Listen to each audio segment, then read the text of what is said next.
बंदी छोड़ सतगुरु रामपाल जी परमेश्वर जी की जय हो। परम पिता परमात्मा सारी सृष्टि के सृजनहार कुल मालिक असंख्य ब्रह्मांडों के स्वामी जगत गुरु तीनों लोकों में प्रवेश करके सबका धारण पोषण करने वाले राजाधिराज आत्माधार नाथों के नाथ देवों के देव महादेव सर्वेश्वर महेश्वर मृत्युंजय अजरो अमर आदि अनादि सनातनी प्रभु जगत पिता जगदीश्वर श्री श्री 1008 की उपाधि के वास्तविक अधिकारी अकाल मूरत शब्द स्वरूपी राम वासुदेव सर्वगतम ब्रह्म परम पूज्य प्रथम पूज्य परम संत परम पुरुष परम धनी परम दयालु सत्य कबीर हक्का कबीर अल्लाहु कबीर अल्लाहु अकबर बाखबर अल्लाह ताला जगत के तारणहार जगत के मुक्तिदाता जगत के जगन्नाथ हारे के सहारे हिंदुओं के राम मुसलमानों के अल्लाह सिखों के वाहिगुरु ईसाइयों के मसीह दया के सागर दया निधि करुणा के सागर करुणा निधि स्वयंभू परिभू संकट मोचन कष्ट हरण मंगल करण दुख भंजन अविगत कबीर निर्विकार निर्विषम परमात्मा अलय अलेख सतगुरु आदि अनादि सतगुरु असली मर्यादा पुरुषोत्तम असली राम असली कृष्ण असली घनश्याम असली मुरारी राजाओं के राजा महाराजाओं के महाराजा शहंशाहों के शहंशाह सम्राटों के सम्राट भगवानों के भगवान अल्लाहों के अल्लाह प्रभुओं के प्रभु मसीहाओं के मसीह सच्चे वाहिगुरु बाबाओं के बाबा पीरों के पीर सेठों के सेठ जगत सेठ सावड़सा सेठ सर्वगुण संपन्न अनंत कोटि कलाओं के स्वामी अनंत कोटि ब्रह्मांडों के नायक योगियों में महायोगी ध्यानियों में महाध्यानी सिद्धों में परम सिद्ध ज्ञानियों में तत्व ज्ञानी ब्रह्म ज्ञानी महाज्ञानी परम ज्ञानी सर्वश्रेष्ठ ज्ञानी विज्ञानी युवा कबीर समर्थ कबीर असमवात अमित ओजा सच्चे रहनुमा करीम अल्लाह सुभान अल्लाह दुनिया के अंतिम पैगंबर 8 सितंबर 1951 से गांव धनाना जिला सोनीपत हरियाणा भारतवर्ष की पावन भूमि पे प्रकट रियल कल्कि भगवान श्री नारायण साकार हरि श्री बाबा साहिब नूर अनंत परमात्मा सच्चे दरवेश सच्चे बाखबर संत श्रोमणी सतगुरु रामपाल जी परमेश्वर जी के चरण कमल में साध संगति से जुड़े हुए देश विदेश से आप और हम सभी सत्सेवक भाई बहनों का अनंत कोटि दंडवत प्रणाम। सत्साई भाई और बहनों, बहुत बड़ी दया बहुत बड़ी मेहर पूज्य गुरुदेव भगवान की सतगुरु रामपाल जी परमेश्वर जी की, जिनके सानिध्य में उनके अमर तत्व ज्ञान को आधार बनाकर हर प्रकार से मर्यादाओं में रहकर संघर्ष करते हुए अपनी आत्मा के कल्याण हेतु दृढ़ता के साथ निरंतर भक्ति मार्ग पर आगे की ओर ही बढ़ रहे हैं। भाई और बहनों, इस वर्तमान घोर कलयुग में ये इतनी बड़ी रजा इस युवा अवस्था में बाल अवस्था में पूर्ण परमेश्वर की भक्ति शास्त्र अनुकूल शत भक्ति, जिस शास्त्र अनुकूल शत भक्ति को करते हुए ब्रह्मा विष्णु महेश भी डरते हैं, क्योंकि इस भक्ति को सफल बनाने के लिए जो नियम है जो मर्यादा है उनको निभाने के लिए जीव को जीवित ही मरना पड़ता है। जीवित ही लोक लाज से पीछे हटना पड़ता है, मान बड़ाई अहंकार दिखावे से पीछे हटना पड़ता है, राग द्वेष ईर्ष्या छल कपट निंदा इन सब से दूर हटना पड़ता है। नेक नीति ईमानदारी से हमने अपनी रोजी रोटी के लिए धंधा करना पड़ता है। किसी की भी आत्मा हमने शौपन में भी नहीं दुखानी होती है। किसी को ठगने का विचार शौपन में भी नहीं आना चाहिए। पर नारी को माँ बहन और बेटी की दृष्टि से देखना होता है। लड़ाई झगड़ों से दूर बैठना होता है। अपनी सुरती अपनी निरति अपना ध्यान अपने गुरुदेव के चरणों में रखना होता है और शरीर के प्रत्येक अंग का सदुपयोग, जैसे जिह्वा का उपयोग हमने सत्य भाषण करके सतगुरु के दिए गए मंत्रों का जाप करके सतगुरु की महिमा करके इसको सफल करना होता है, इसका सदुपयोग करना होता है। इन कानों से हमने ये दुनिया भर की निंदा चुगली नहीं सुननी होती है। ये दुनिया भर के फिल्मी गाने या अन्य ये जो अश्लील गाने हैं ये हमने नहीं सुनने होते हैं। यानी इतनी ढेर सारी मर्यादा, कदम कदम पर मर्यादा। तो इन मर्यादाओं को जिस दिन हम सही प्रकार से निभाने लग जाएंगे, उस दिन समझो हम संसार की तरफ से जीवित ही मर चुके हैं। और ये भाई और बहनों सबके बस की बात नहीं है।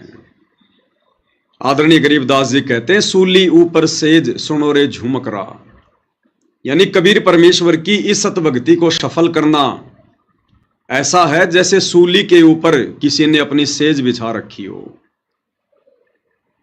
खांडे की धार है इस भक्ति को सफल करना। भक्ति तो हर कोई ले लेगा, भगत तो हर कोई बन जाएगा, कोई बड़ी बात नहीं है, बस नाम उपदेश लेना पड़ता है। हाथ में रक्षा सूत्र तो कोई भी बांध लेगा, गले में लॉकेट कोई भी लटका लेगा, लेकिन जब भक्ति को सफल करने की दिशा में आगे बढ़ने का समय आएगा तो अच्छे अच्छे सूरमा पीछे हट जाते हैं, अच्छे अच्छे सूरमा। तो भाई और बहनों, इस घोर कलयुग में सतगुरु की सत भक्ति और ऊपर से इसको सफल बनाने के लिए जिस कदर आप और हम सभी सत्सेवक भाई बहन निरंतर आगे बढ़ रहे हैं, ये कोई सामान्य बात नहीं है। आप और हमारे ऊपर गुरुदेव भगवान की कितनी रजा होगी, किस कदर उनकी दया दृष्टि होगी, हम इसका आंकलन भी नहीं कर सकते, आइडिया भी नहीं लगा सकते। जीव ये भक्ति कर ही नहीं सकता। इसीलिए परमात्मा कहते हैं, आप पे आरती आप पे साजे, आप पे किंगर आप पे बाजे, आप पे ताल झांझ झनकारा, आप नचे आप देखन हारा। ये परमात्मा हमसे भक्ति करवाता है, हर प्रकार से हमें संरक्षण देकर, हमारी शोषों इच्छाओं को शांत करके, हमारी ढेरों उन व्यर्थ की कल्पनाओं का मर्दन करके ये सतगुरु हमें भक्ति पर लगाता है और अपनी गोद में उठाकर चलता है। तब भाई और बहनों, इस काल के लोक में एक शब्द सतगुरु की भक्ति का सफल हो पाता है। अन्यथा यहां भक्ति करना खांडे की धार है, खांडे की धार। और जब हम जीव आत्मा इस भक्ति मार्ग पर आगे बढ़ते हैं तो काल पहले से कहीं अधिक सक्रिय हो जाता है, एक्टिव हो जाता है कि ये आत्माएं इस भक्ति को सफल ना कर लें, क्योंकि ये काल बली भाई और बहनों, ये आलू टमाटर गोभी मटर पनीर नहीं खाता, ये जोटे बकरे मुर्गे नहीं खाता। जो वस्तु खाने का इसको श्राप लगा है, उसके लिए इसने आप और हमें यहां पर भेड़ बकरियों की तरह पाल रखा है, जो सतगुरु ने हमें सृष्टि रचना के माध्यम से बताया। हम मनुष्य शरीरधारी आत्माएं, स्त्रियां पुरुष, जैसा भी भोजन करते हैं, सात्विक राजसी या तामसी, उसका जो अंश होता है, सूक्ष्म अंश, वो हमारे सूक्ष्म शरीर में जमा होता रहता है। जैसे कोई व्यक्ति शराब पीता है, अब शराब कोई पीने की चीज थोड़ी है। परमात्मा कहते हैं ये शराब, ये तमाकू, ये मनुष्य शरीर के अनुसार है ही नहीं। कोई भी व्यक्ति शुरुआत में इसको इतनी आसानी से स्वीकार नहीं करता है। जब पहली बार कोई व्यक्ति तंबाकू सेवन करता है, बीड़ी सिगरेट वगैरह पीता है, तो जिस कदर उसको खांसी आती है, आंखों से पानी गिरता है, उसका बुरा हाल हो जाता है, क्योंकि ये वस्तुएं हमारे शरीर की तासीर के अनुसार नहीं है, हमारे शरीर की प्रकृति के अनुसार नहीं है। शराब पहली बार जब कोई व्यक्ति पीता है तो कैसे नाक को बीच कर और बड़ी मुश्किल से मन मार के एक आध घूंट शराब की लेता है, वो कितनी कड़वी होती है। लेकिन धीरे धीरे धीरे धीरे ये काल फिर उसको आदी बना देता है। तो ये चीजें हमारे शरीर की प्रकृति के अनुसार नहीं है, फिर भी इंसान पी रहा है, खा रहा है। मांस भक्षण, शुरुआत में कोई भी आदमी इतनी आसानी से मांस नहीं खाता, बड़ी घृणा आती है, लेकिन धीरे धीरे आदी हो जाता है। ये जबरदस्ती बाई फोर्स काल करवाता है, क्योंकि काल को यही तो खाने का आदेश मिला हुआ है।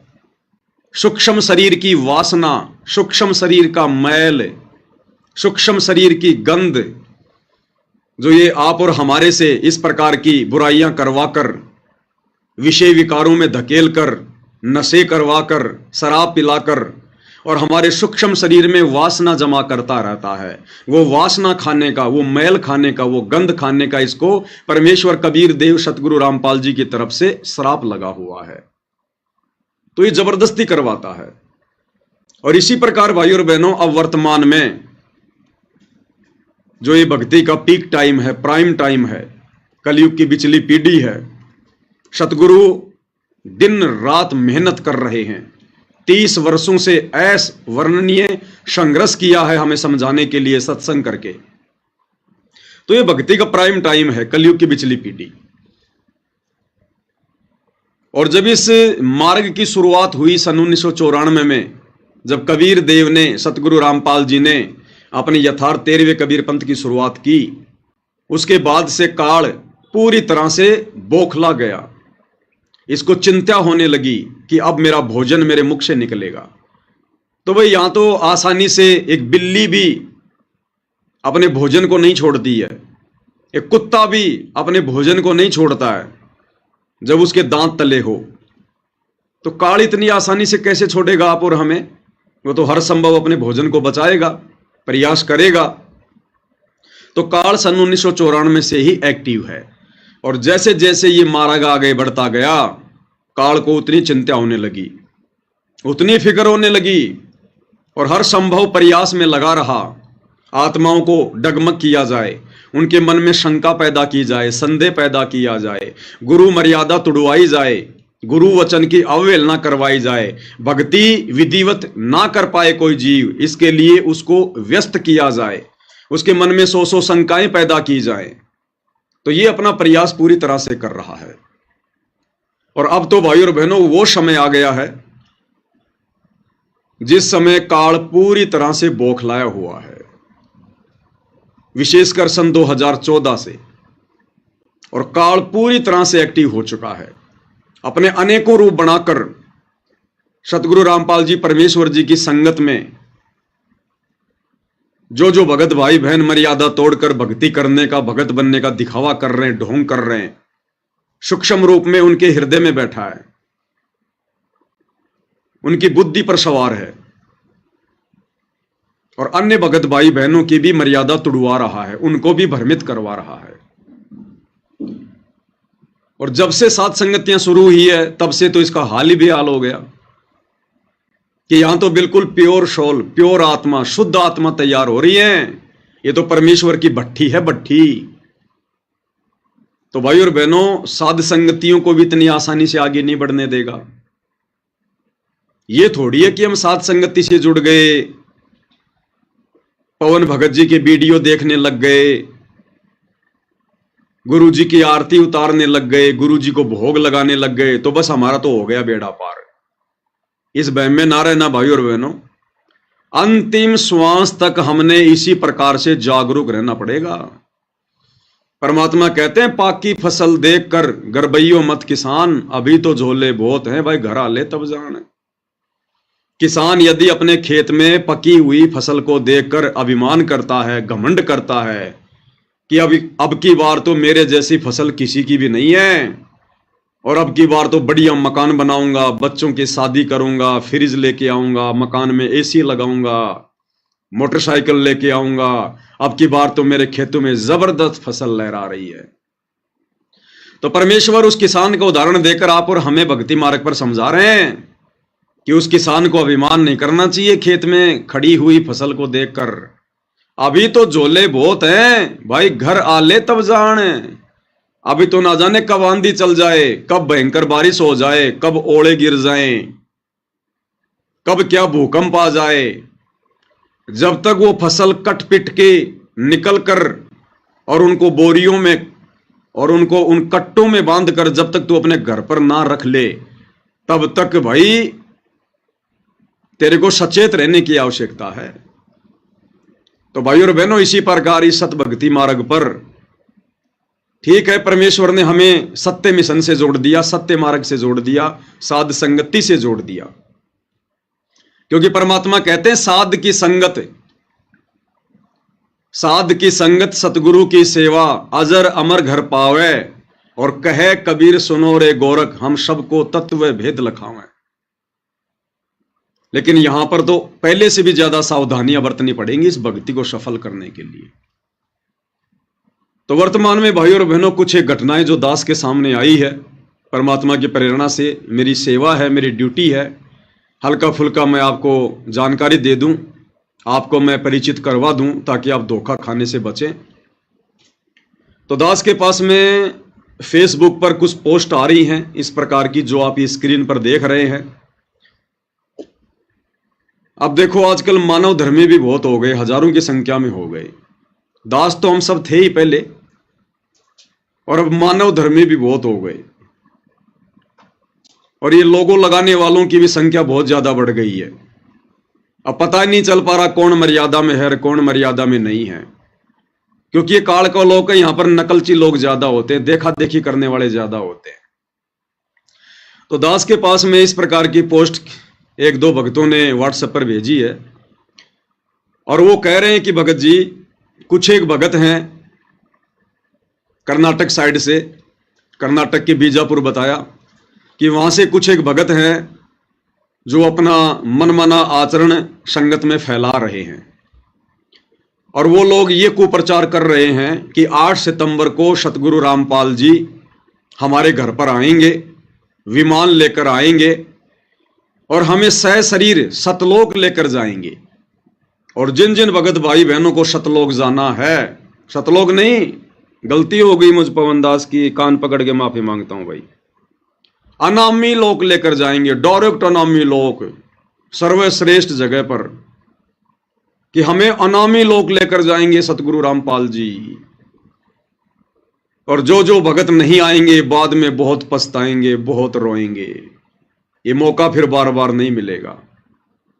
तो ये पोस्ट आई मेरे पास में, ये मानव धर्मी राजकुमार दास कौन है, क्योंकि राजकुमार नाम के तो बहुत सारे सत्सेवक भाई बहन होंगे, तो मैं तो किसी को जानता नहीं कि ये कौन से राजकुमार जी हैं। तो इन्होंने ये पोस्ट की है, माया के पुजारी सतलोक जाएगा, यानी जो माया के पुजारी है ना वो तो सतलोक जाएंगे, और रामपाल जी के पुजारी अनामी लोक जाएंगे।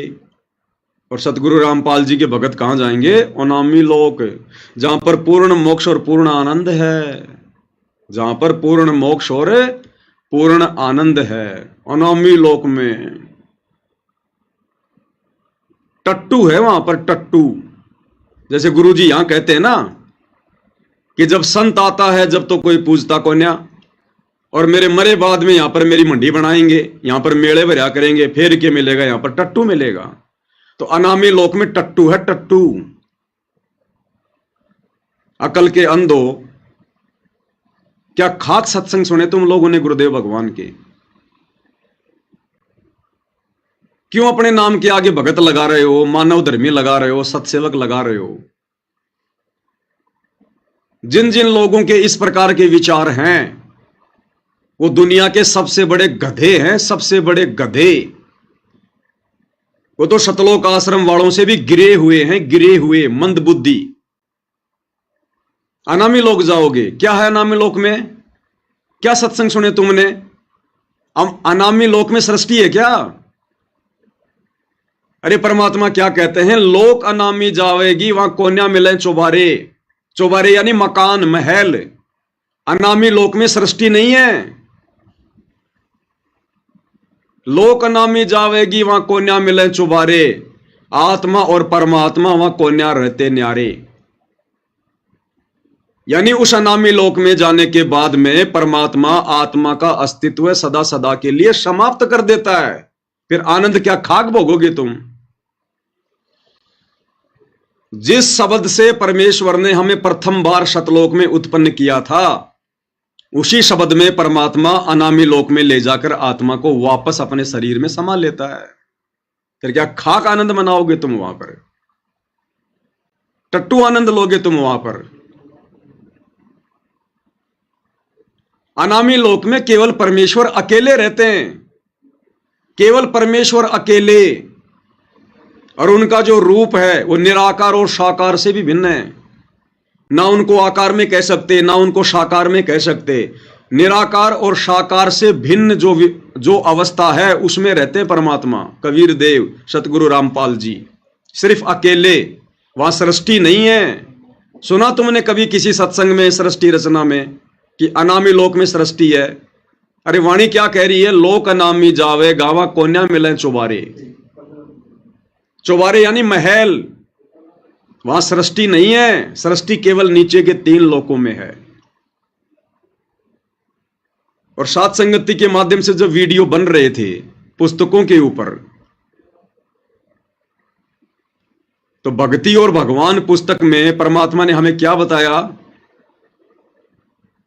कि जिस आत्मा को परमात्मा ने एक बार उत्पन्न कर दिया और जिन लोकों को परमात्मा ने एक बार उत्पन्न कर दिया, अनामी लोक से नीचे के 3 लोक जिनको परमेश्वर ने उत्पन्न किया है, उनको परमात्मा कभी भी नष्ट नहीं करेगा। यानी आत्मा को परमात्मा कभी अनामी लोक लेकर ही नहीं जाएगा। ये परमेश्वर का वचन है। आत्मा को परमात्मा ने अजरो अमर कहा है, अविनाशी कहा है। तो एक तरफ तो परमात्मा ने आत्मा को अविनाशी कह दिया, फिर अविनाशी आत्मा को परमात्मा नष्ट कैसे करेगा भाई? फिर तो भगवान का वचन ही झूठा हो गया। इसलिए गुरुदेव ने उस पुस्तक में बताया कि परमेश्वर ने नीचे के 4 लोकों को, यानी जो अनामी लोक है वो तो है ही है अविनाशी, और जो नीचे के 3 लोक परमात्मा ने जो और रचे, अगम लोक, अलख लोक और शतलोक, इनको भी परमात्मा ने अजरो अमर बनाया है, अविनाशी की संज्ञा दी है, और आत्मा भी अविनाशी। तो ये नीचे के 3 लोक यानी टोटल 4 लोक मान लो, और ये जितनी भी आत्माएं परमात्मा ने उत्पन्न की हैं, इनको परमात्मा कभी भी नष्ट नहीं करेगा, कभी भी। ये अखंड हैं। अब यहां से जाने के बाद फिर हम कभी भी, और परमेश्वर की सृष्टि तो कभी नष्ट होती नहीं, अविनाशी उसी को कहते हैं। अब इस काल लोक से यदि हम चले जाते हैं हिम्मत करके, संघर्ष करके, मर्यादाओं में रहकर, तो सीढ़ी दर सीढ़ी फिर हम ऊपर चढ़ेंगे, ऊपर के 3 लोकों में। पहले शतलोक में, फिर अलख लोक में, फिर अनामी लोक में। वो लोक परमात्मा कभी भी विनाश में नहीं लेके आएगा, अखंड है वो। और जितनी भी आत्माएं हैं वो भी फिर उन लोकों में रहेंगी, वो दोबारा फिर काल की सृष्टि में भी नहीं आएंगी। क्योंकि यहां हमने कितने दुख भोगे हैं असंख्य युगों से, अब हम सुखी सुख भोगेंगे आगे, सुखी सुख। अब यहां से तो दुख भोग के जा रहे हैं, और वहां जाके परमात्मा हमारे को अनामी लोक में जाके नष्ट कर देगा, आत्मा का अस्तित्व समाप्त कर देगा। तो क्या सुख भोगा फिर हमने? फिर हमें कैसा पता चलेगा कि गुरुजी जो कहा करते थे वो सत्य है, कि ऊपर इतना सुख है, इतने ठाठ बाट हैं, आत्मा कभी मरती नहीं है, वहां कभी मृत्यु नहीं होती है। तो परमेश्वर अनामी लोक में नहीं, अनामी लोक में तो परमेश्वर स्वयं रहते हैं। अरे जैसे देश का राष्ट्रपति है, और राष्ट्रपति का दिल्ली में राष्ट्रपति भवन है, उस राष्ट्रपति भवन में राष्ट्रपति कभी कोई कॉलोनी बसाता है क्या? आम व्यक्तियों के लिए, आम जनता के लिए कभी कोई स्कीम काटता है क्या? कोई मकान बनाता है क्या? उस राष्ट्रपति भवन में केवल राष्ट्रपति रहता है। आम लोगों के लिए वहां पर परमानेंट निवास नहीं होता। उसके लिए तो फिर उसने बहुत सारी कॉलोनियां बसा रखी हैं, नगर बसा रखे हैं, स्कीम काट रखी हैं। वहां रहो आराम से, जनता जनता ही होती है, राजा राजा ही होता है। तो अनामी लोक में कोई सृष्टि नहीं है। और ये जो भाई जो भी है, ये जिस प्रकार की ये भ्रमणा संगत में फैला रहा है, ये परमात्मा का घोर अपराधी आदमी है। देखो भाई और बहनों, मैं इसीलिए भगत भाई बहनों की ज्यादा लाइव आकर बढ़ाई नहीं करता, प्रशंसा नहीं करता। अन्यथा मेरे पास तो बहुत फोन आते हैं, बहुत मैसेज आते हैं, भगत जी मेरे साथ ये चमत्कार हो गया, ये हो गया। इसलिए दास ज्यादातर उनका जिक्र नहीं करता है, क्योंकि भाई और बहनों है तो आखिर हम सब जीव, हमारे अंदर हवा बहुत जल्दी भर जाती है। तो जहां तक मेरा आइडिया है, ये बीजापुर के, कर्नाटक के रमेश भगत जी वही हैं जिनके घर पर एक बार सात संगति हुई थी। वो सिक्योरिटी गार्ड की शायद नौकरी करते थे, और उनकी जगह जब वो सात संगति में थे तो उनकी जगह उनका रूप बनाकर सदगुरु रामपाल जी भगवान वहां पर उसकी ड्यूटी पे गए। दास ने लाइव आकर भगत भाई बहनों को बताया भी था, तो हो सकता है इस भाई के अंदर मान बड़ाई समा गई हो और काल प्रेरणा से फिर काल ने अपना खेल खेलना शुरू कर दिया हो। या तो सावधानी हटी, दुर्घटना घटी भाई और बहनों। जीव जीव ही रहेगा, अगर पीव बनने का प्रयास करेगा तो सत्यानाश होगा, सत्यानाश। तो ये व्यक्ति यदि ऐसी गलती कर रहा है और यदि ये वही कर्नाटक के बीजापुर वाला रमेश है जो इस प्रकार की बकवाद संगत में फैला रहा है, तो ये व्यक्ति भाई और बहनों परमात्मा का घोर अपराधी है, दोषी है परमात्मा का।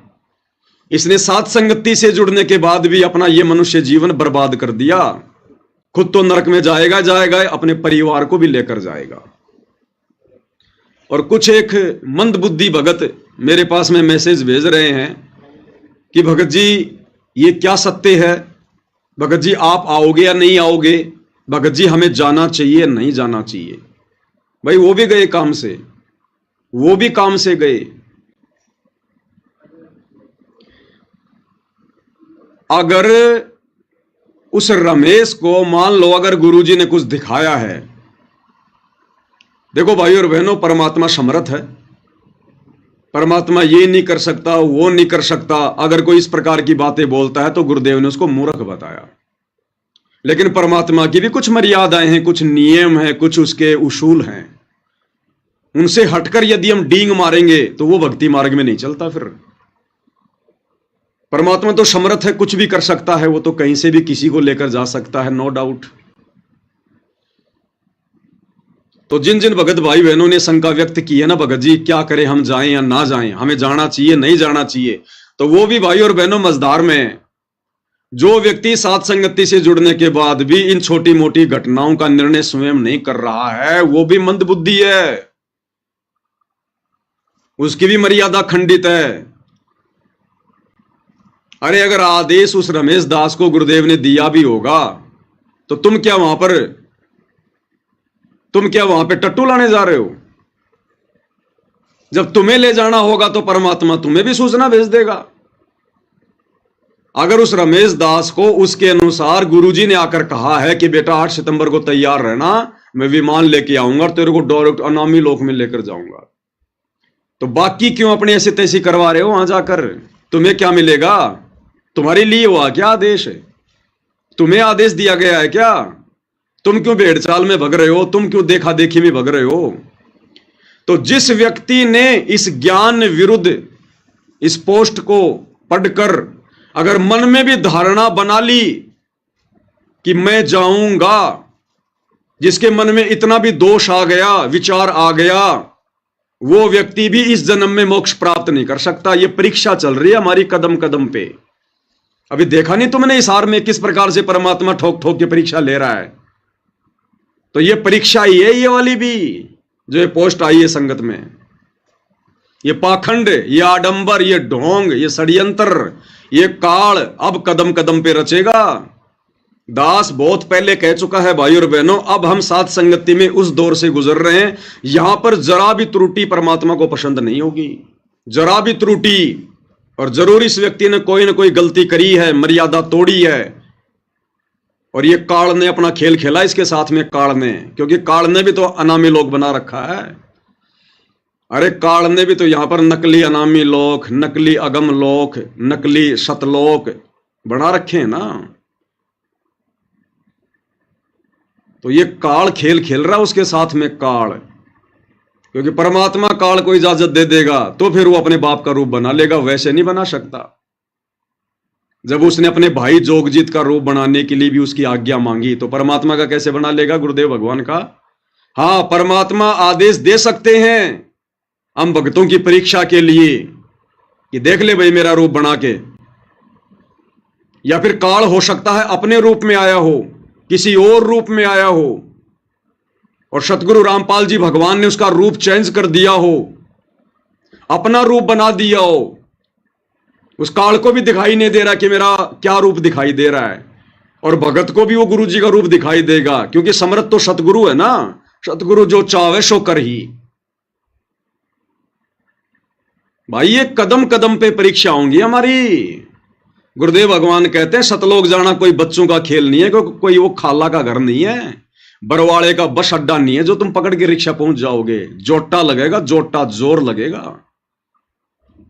अनामी लोक में जाएंगे। इस काल लोक में तो कुकर्मों में तुम सड़े पड़े हो अभी तक, और अनामी लोक जाओगे तुम। पहले सतलोक तो जा लो एक बार, अनामी लोग जाएंगे ये सीधे। इतने अच्छे कर्म हो गए तुम्हारे, अनामी लोग जाओगे और क्या करोगे? वहां जाके मिट्टी में मिट्टी मिलना है? क्या करोगे? जब भगवान ने मना कर दिया कि अनामी लोक में मैं किसी को लेकर ही नहीं जाता, लेकर ही नहीं जाता किसी को। और कई बार जो परमात्मा ने ये अनामी लोक का जो ये जिक्र किया है, तो गुरुदेव ने बाद में बताया कि अनामी लोक भी सतलोक को कहते हैं। यानी जिसके विषय में कोई कह नहीं सकता, कोई जान नहीं सकता, आज तक किसी ने बताया नहीं, उसको कहते हैं अकय लोक। अब आम भगत तो सोच लेते हैं कि ये जो अकय लोक है ये तो अनामी लोक के लिए है। आज से पहले हमें सतलोक की जानकारी, अगम लोक की जानकारी, अलख लोक की जानकारी दी किसी ने? तो इस काल लोक की सृष्टि में ऊपर के चारों लोक ये अनामी लोक हैं, ये अकय लोक हैं जिनके विषय में कभी कोई कुछ कह नहीं सकता। वहां की सुख सुविधाओं के विषय में कोई वर्णन नहीं कर सकता, इसलिए चारों लोकों को अनामी लोक कहा जाता है, चारों लोकों को अकय लोक कहा जाता है। उनके बारे में पहले कभी किसी ने कुछ कहा ही नहीं, कोई जानता ही नहीं था तो कहेगा क्या, इसलिए उनको अकय लोक कहा जाता है। अब सत्संग तो तुम ध्यान से सुनते नहीं, तो काल तो सिर पर बैठेगा भाई, बकवास तो करवाएगा ना। और जिन जिन भगत भाई बहनों के मन में भी अगर आ चुकी है, अगर मन में भी आ चुकी है कि मैं जाऊंगा, अब भले वो मेरा ये वीडियो देख के वो रुक जाए, लेकिन इस वीडियो को देखने से पहले यदि उसके मन में आ चुका है कि मैं जाऊंगा, वो इस जन्म में सतलोक नहीं जा सकता। लिख लेना भाई, किसी डायरी में नोट कर लेना, इस जन्म में वो दुष्ट आत्मा सत्सेवक होकर भी सतलोक नहीं जाएगा। चाहे कितना नाक रगड़ रगड़ की माफी मांग लेना भगवान से। इस समय हमारी इतनी सी गलती भगवान के दिल को गहरी चोट पहुंचाएगी, गहरी चोट। और जिस मूर्ख ने अपनी नादानी से अपने गुरु को दुखी कर दिया, वो कभी सतलोक जा सकता है? वो तो काल लोक में भी कभी सुख नहीं उठा सकता। वो तो 84 लाख योनियों का अधिकारी है, 84 लाख योनियों का। अरे फिर ये धोखेबाज भगवान हो गया, फिर सतगुरु रामपाल जी तो धोखेबाज हो गया। फिर जो अकेले रमेश दास को आकर कह रहा है कि तुझे सह शरीर सतलोक ले जाऊंगा, बाकी भाई बहनों को बुला लो। भाई ये बाकी भाई बहनों को क्यों बुला रहा है? इसलिए तो बुला रहा होगा ना कि भाई गुरुजी ने कहा होगा भाई सबको बुला ले। तो गुरुजी को डर लग रहा है क्या सबको बताने से? अरे जब गुरुजी तुम्हें बता सकते हैं आकर, तो गुरुजी बाकी भगत भाई बहनों को नहीं बता सकते? जिन जिन को लेकर जाना होगा उनको भी तो गुरु बता सकता है ना। तुम कोई दलाल हो गुरुजी के, एजेंट हो तुम कोई गुरुजी के, जो तुम्हें कहेगा गुरु कि हाँ भाई सबको बुला ले। तो भाई और बहनों, ये काल इस समय सिर पर बैठकर डांस करेगा जिसकी जरा भी मर्यादा टूटी। और इस रमेश दास की अगर ये इस प्रकार की बकवादें कर रहा है तो अवश्य इसने गलती की है, इसकी मर्यादा टूटी हुई है, इसके घर में, इसके घट में काल का प्रवेश है। और ऐसी आत्माओं से भाई और बहनों दूरी बना के रखना, नहीं तो हम अपना मनुष्य जन्म बर्बाद कर देंगे।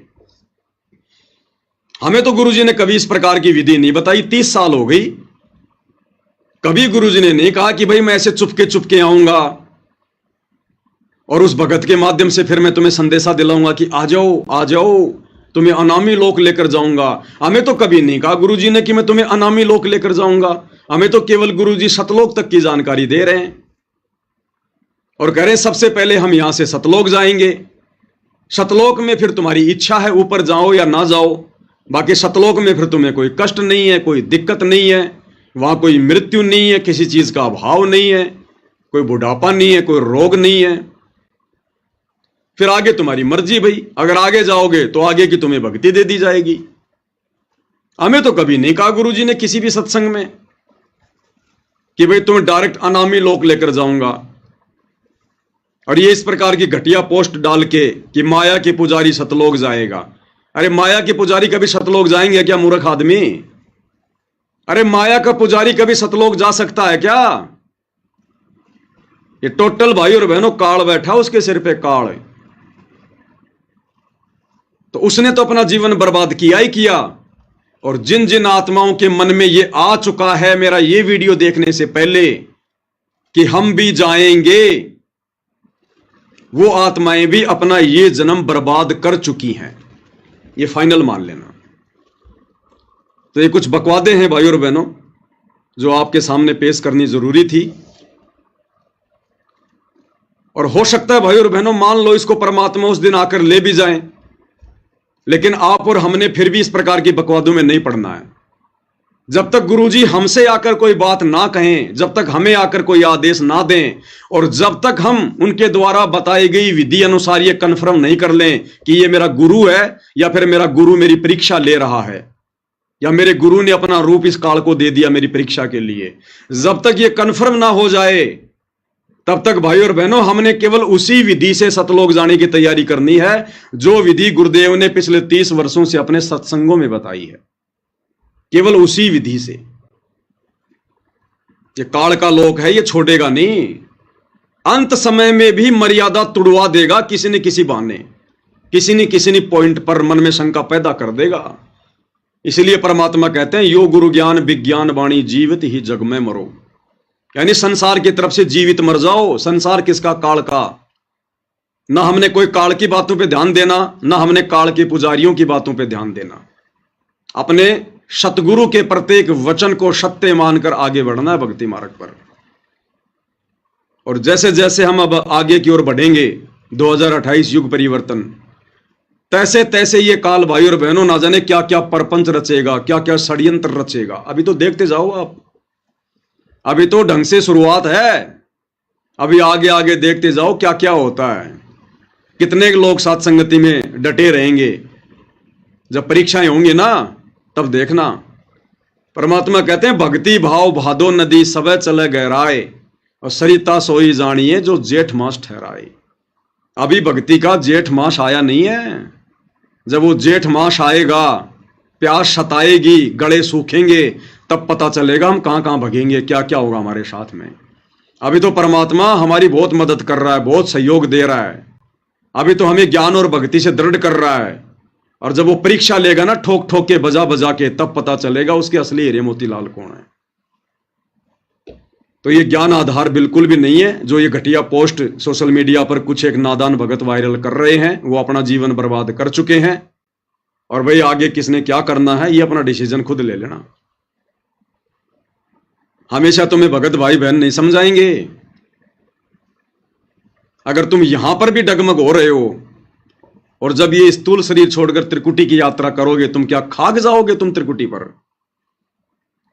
14 करोड़ तो छोड़ो, तुम्हें एक भी यम का दूध दिखाई दे गया तुम्हारी टट्टी पेशाब निकल जाएगी। अगर तुम्हारी यही अगर तुम्हारी अज्ञानता रही तो भाई अपना अपना स्टैंड क्लियर कर लेना।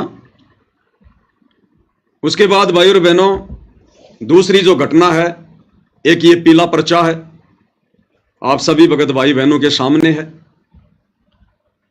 सतलोक आश्रम मैनेजमेंट हरियाणा ने इसको 15 अगस्त 2025 को वायरल किया है, क्योंकि गुरुदेव भगवान के आशीर्वाद से जब दास 12 अगस्त 2025 को अपने 2 भगत भाइयों के साथ, मनोज दास और मुकेश दास के साथ अपनी हिसार की तारीख पर गया था, और जिस प्रकार वहां सतलोक आश्रम मैनेजमेंट हरियाणा के मीडिया प्रभारी डॉक्टर चांद राठी और बसंत सैनी गांव गांद्रा जिला रोहतक हरियाणा वाले ने जो ज्ञान विरुद्ध निंदनीय घटिया हरकत की है, कुछ भक्तों को साथ में लेकर एक किराए की लड़की लाकर, उस घटना के बाद में उस पेट्रोल पंप से दास ने जो सीसीटीवी वीडियो लिया और दास ने जब उसको दास के Facebook page Pawan Das is live के ऊपर डाला, तो गुरुदेव भगवान के आशीर्वाद से आज तीसरा ही दिन है और तीसरे दिन में कम से कम 60 लाख लोगों ने देख लिया। 60 लाख लोगों ने, बड़ी तेजी से वो वीडियो वायरल हुआ मालिक के आशीर्वाद से। तो मैनेजमेंट हरियाणा पूरी तरह से बौखला रहा है। इनका मानसिक संतुलन दिन ब दिन बिगड़ता जा रहा है, क्योंकि भक्ति के ये निकट भी नहीं है। बकवाद काल इनसे जी भर के करवा रहा है। सतगुरु का आशीर्वाद इनके सिर से हट चुका है। अब ये भी अपनी अंतिम यात्रा की तरफ है, अंतिम यात्रा की तरफ। इनको बकवादों के अलावा कुछ भी नहीं सूझेगा अब आगे आगे, और ऐसे ही इन लोगों का सत्यानाश होगा धीरे धीरे मालिक के विधान अनुसार। तो इन्होंने आनन फानन में एक पीला पर्चा निकाला है। मुझे तो हंसी आई भाई और बहनों इसको पढ़ के। मान न मान मैं तेरा मेहमान, जबरदस्ती के पीले पर्चे निकाल रहे हैं, जबरदस्ती के। और क्या लिखा है, दिनांक 15 अगस्त 2025, समय 9:40 रात्रि। सभी भगतात्माओं से प्रार्थना है कि सतगुरुदेव जी का आदेश आया है। बिना सतगुरु के आदेश के तो ये बाथरूम करने भी नहीं जाते, इतने आज्ञाकारी हैं आश्रम वाले। बिना सतगुरु की आज्ञा के तो ये पैंट के नीचे ये चड्डी भी नहीं पहनते। पहले गुरुजी से पूछते हैं कि गुरुजी आज मैं कौन सी चड्डी पहनूं। इतने आज्ञाकारी भगत हैं ये। तो कह रहे हैं गुरुदेव का आदेश आया है। अब बताओ गुरुजी को कैसे पता चला भाई? गुरुजी तो जेल में बैठे हुए हैं। अरे गुरुजी तो जेल में बैठे हुए हैं। अब जेल में ना तो मोबाइल की व्यवस्था होती है ना कुछ और, तो गुरुजी को कैसे पता चल गया? कहते हैं गुरुजी का आदेश आया है। भाई गुरुजी कोई भी बात बताएंगे तो इसी आधार पर बताएंगे कि मेरे को मेरे परिवार ने बताई हो, या जो भगत मिलाई पर जाता है उसने बताई हो। उस आधार से फिर गुरुजी आदेश दे सकते हैं, अन्यथा गुरुजी को क्या पता? बताओ भाई। गुरुजी तो एक आम संत की लीला कर रहे हैं, वे तो अंतर्यामी हैं, जानी जान है, लेकिन अपनी शक्तियों का परमात्मा तुम नालायकों की तरह दुरुपयोग नहीं करते। तो गुरुजी को किसने बताया होगा? गुरुजी के परिवार ने बताया होगा, जो मिलाई पर जाते हैं उन्होंने बताया होगा। तो आदेश ये गुरुजी का कहां हो गया? आदेश तो मिलाई पर जाने वाले भक्तों का है, जो उन्होंने गुरुजी को आदेश दिया। उन्होंने गुरुजी को आदेश दिया कि गुरुजी अब तुम भी ऐसा ही आदेश दे दो जो हमने आपको बताया है। तो कह रहे गुरुजी का आदेश आया है। क्या आदेश है? सतगुरुदेव जी का आदेश आया है कि गुरुद्रोहियों ने एक अन्नपूर्णा मुहिम संत रामपाल जी महाराज जी के सानिध्य में नामक व्हाट्सएप ग्रुप बनाया हुआ है। वे इस ग्रुप में भक्तों को जोड़ रहे हैं और फ्रॉड करके भक्तों से पैसे ले रहे हैं। अरे हम सत्सेवक तो थूकते हैं तुम्हारी अन्नपूर्णा मुहिम के पैसों पर, थूकते हैं। थूक के बताऊं क्या? अरे थूक के बताऊं क्या? ये परमात्मा की सेवा का कमरा, थूक नहीं सकता, नहीं तो अभी तुम्हें थूक के बताता। ये पवन दास और मेरे सत्सेवक भाई बहन जो परमेश्वर के प्रति समर्पित हैं, अरे सतलोक आश्रम मैनेजमेंट हरियाणा वालों, तुम्हारे भक्तों के और तुम्हारी ये अन्नपूर्णा मुहिम जैसी घटिया मुहिम के पैसों की तरफ हम तो थूकते भी नहीं है। ये हराम की कमाई, ये पाप की कमाई, ये झूठ और फरेब की कमाई, हम सत्सेवक तो पेशाब भी नहीं करते इसके ऊपर, पेशाब भी। वे इस ग्रुप में भक्तों को जोड़ रहे हैं और फ्रॉड करके पैसे ले रहे हैं। गुरु द्रोहियों द्वारा बनाए हुए इस प्रकार के किसी भी ग्रुप में किसी भी भगत आत्मा ने नहीं जुड़ना है। किसी भी व्हाट्सएप ग्रुप में जुड़ने के लिए किसी भी अपरिचित व्यक्ति का लिंक आता है तो जुड़ने से पहले अपने कोऑर्डिनेटर सेवादार से अवश्य संपर्क करें। कर लेना भैया, जैसा कह रहे हैं वैसा कर लेना। ना तो हम सत्सेवकों ने ऐसा कोई ग्रुप बनाया, ना हम ऐसा कोई ग्रुप बनाते, और ना ऐसी पाप की और हराम की कमाई जो गुरु का परिवार खा रहा है, ये सतलोक आश्रम मैनेजमेंट हरियाणा डकार रहा है। हम सत्सेवक तो थूकते भी नहीं है, ऐसी कमाई पर थूकते भी नहीं है। ये पीला पर्चा तो तुम लोगों ने अपनी वो जो है वो इज्जत बचाने के लिए कि अब हम क्या करें, ये वीडियो तो तेजी से वायरल हो गया, ये तो संगत में पहुंच गया, लोग आपस में चर्चाएं कर रहे हैं कि जिन आश्रमों में हम ज्योति पाठ और दान का पैसा दे रहे हैं वहां तो ऐसे ऐसे निकम्मे और कुकर्मी भगत बैठे हैं। हमारा पैसा तो इन कुपात्रों के, कुकर्मियों के हाथ में जा रहा है, इनमें तो भगत का एक भी लक्षण नहीं है। ये तो जानवरों की तरह भगतों को मार रहे हैं और कहते हैं हमारे को सारनाम मिल गया, हमारे को सार शब्द मिल गया। अब संगत की आंखें खुल रही हैं, इनके पेट में दर्द हो रहा है, तो इस प्रकार की बकवाद मनगढ़ंत कहानियां लिख लिख कर भेज रहे हैं। फिर इसी का नीचे का दूसरा पर्चा है, उसमें इन्होंने क्या लिखा है, ये है, इसमें इन्होंने रेफरेंस दिया है अन्नपूर्णा मुहिम संत रामपाल जी महाराज के सानिध्य में बिना मेहनत के कमाई का सबसे बड़ा रहस्य 100% वैध और सुरक्षित घर पर रहें और इस कंपनी के प्लेटफॉर्म पर हमारे साथ निवेश करें।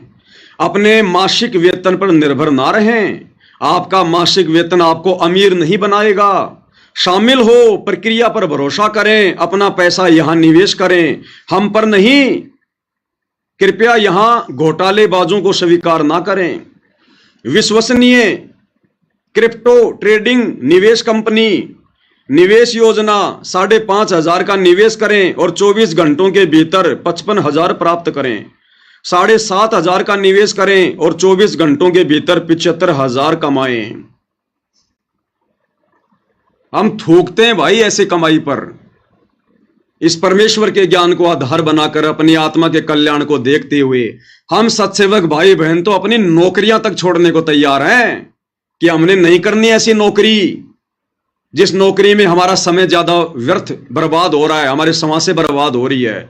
अरे सत्सेवक भाई बहन तो जो कमा रहे थे उसका भी आधा कर दिया। नौकरियां छोड़ छोड़ के अपना छोटा मोटा धंधा कर रहे हैं कि भक्ति करेंगे भक्ति। ये गुलामी करते हुए तो असंख्य युग हो गए, हमें असंख्य युग। और तुम क्या घटिया यहां पर ये प्रक्रिया भेज रहे हो कि सत्सेवकों ने ग्रुप बनाया है और रातों रात 5,000 रुपए लगाओगे तो 25,000 पाओगे, 7,500 लगाओगे तो 70,000 पाओगे। ये घटिया कर्म, ये घटिया सोच, ये तुम लोगों की अपनी खुद की है, केवल सत्सेवकों को बर्बाद करने के लिए, सत्सेवकों को बदनाम करने के लिए।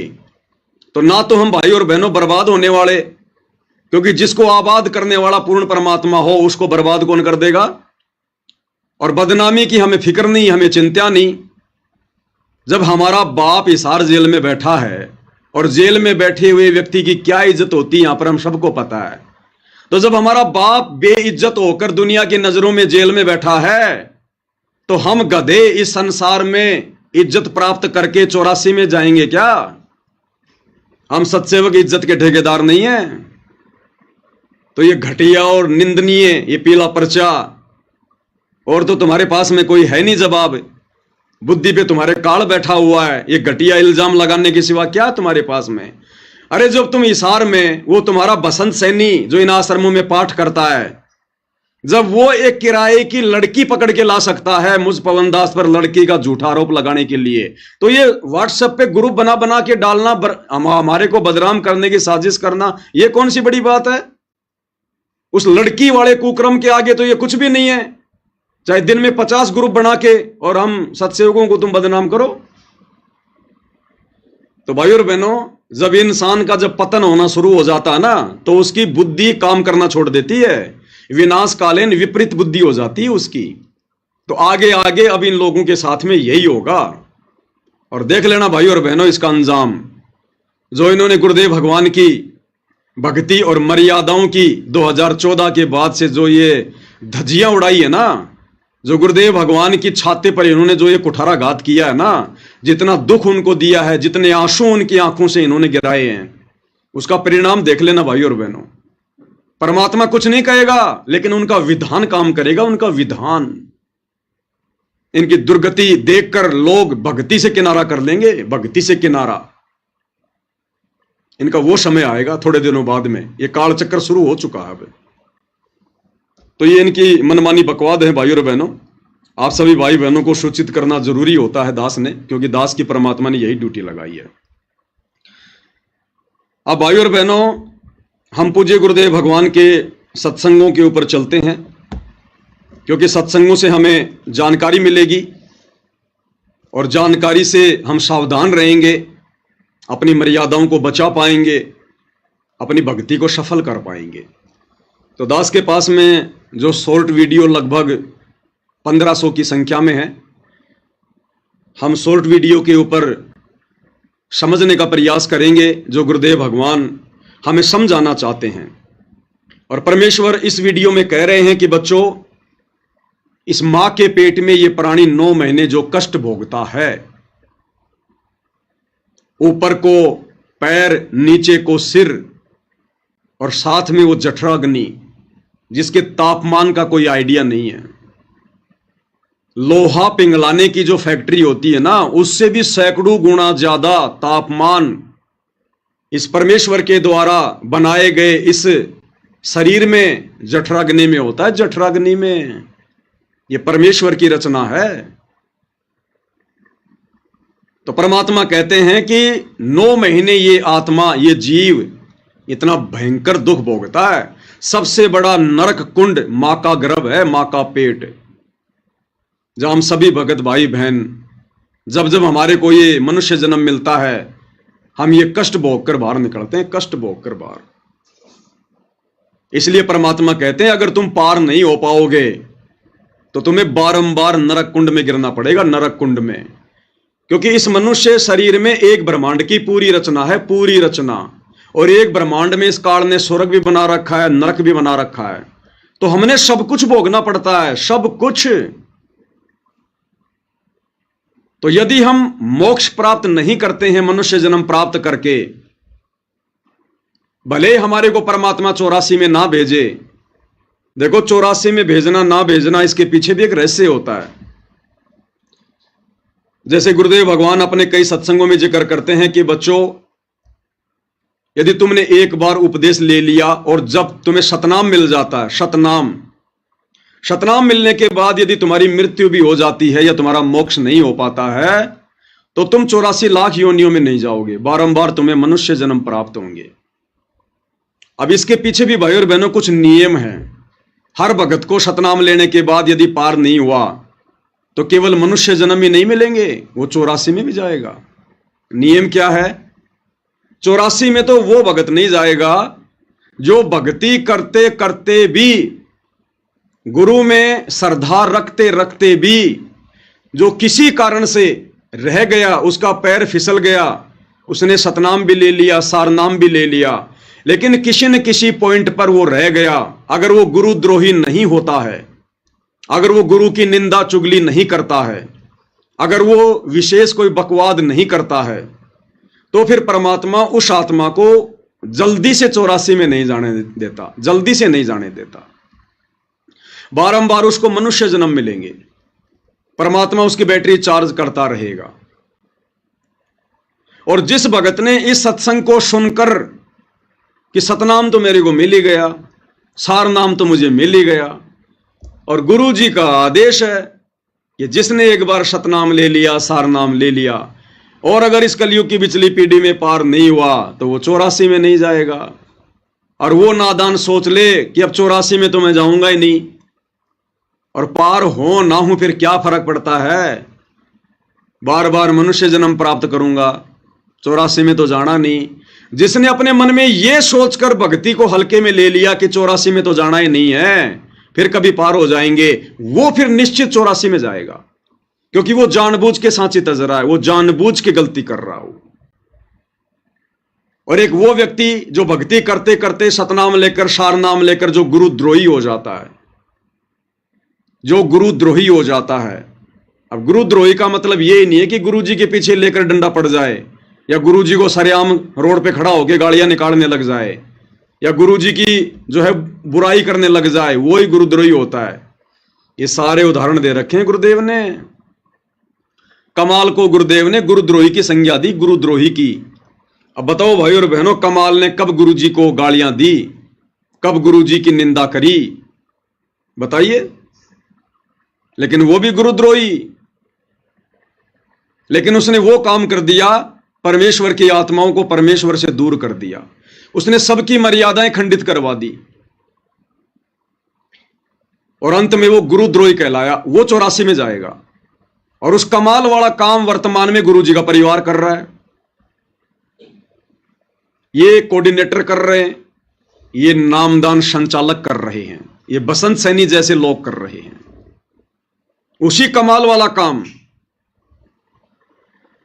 अरे कमाल ने तो कभी गुरु जी को गालियां नहीं दी, फिर भी गुरुद्रोही। गालियां ये मैनेजमेंट वाले भी नहीं दे रहे, लेकिन फिर भी ये गुरुद्रोही हैं, क्योंकि इनकी नीच हरकतों से ये दुनिया वाले गुरु जी को गालियां दे रहे हैं।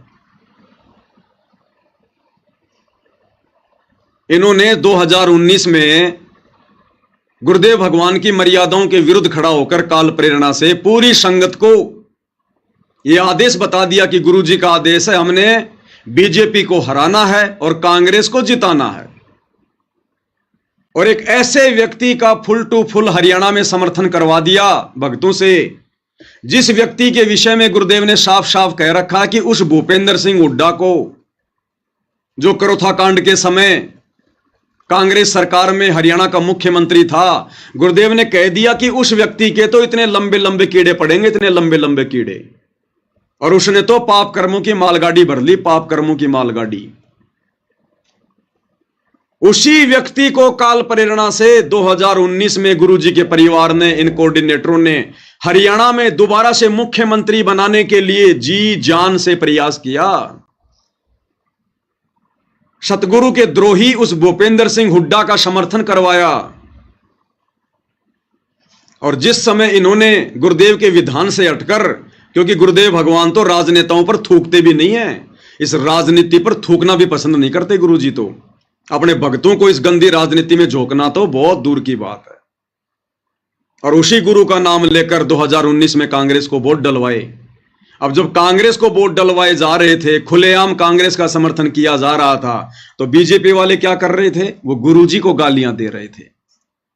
पता नहीं क्या क्या कहा होगा गुरुदेव भगवान को, कि काय का संत है, डोंगी पाखंडी, इसमें और राम रहीम में क्या अंतर, इसमें और आसाराम में क्या अंतर। सरकार के तलवे चाटने शुरू कर दिए। बीजेपी ने इस बाबा रामपाल का क्या बिगाड़ दिया जो कांग्रेस के तलवे चाट रहा है। अपनी जमानत करवाने के लिए, जेल से बाहर निकलने के लिए इसने कांग्रेस के साथ में साठगांठ कर ली। अब दुनिया को क्या पता कि ये सारे कुकर्म उनकी गैर हाजिरी में उनका परिवार कर रहा है, ये कोऑर्डिनेटर कर रहे हैं काल प्रेरणा से। तो बीजेपी वालों ने जी भर के गुरु की निंदा की, जी भर के गुरु को गालियां दी। और उसके लिए निमित्त कौन बना? गुरुजी की आड़ में 2019 में कांग्रेस का समर्थन करवाने वाला गुरु का परिवार, ये कोऑर्डिनेटर।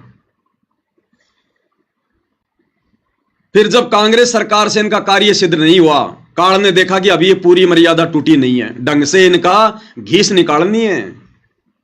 फिर 2024 में उसी काल ने प्रेरणा करके इस सतलोक आश्रम मैनेजमेंट हरियाणा को बीजेपी के सपोर्ट में खड़ा कर दिया।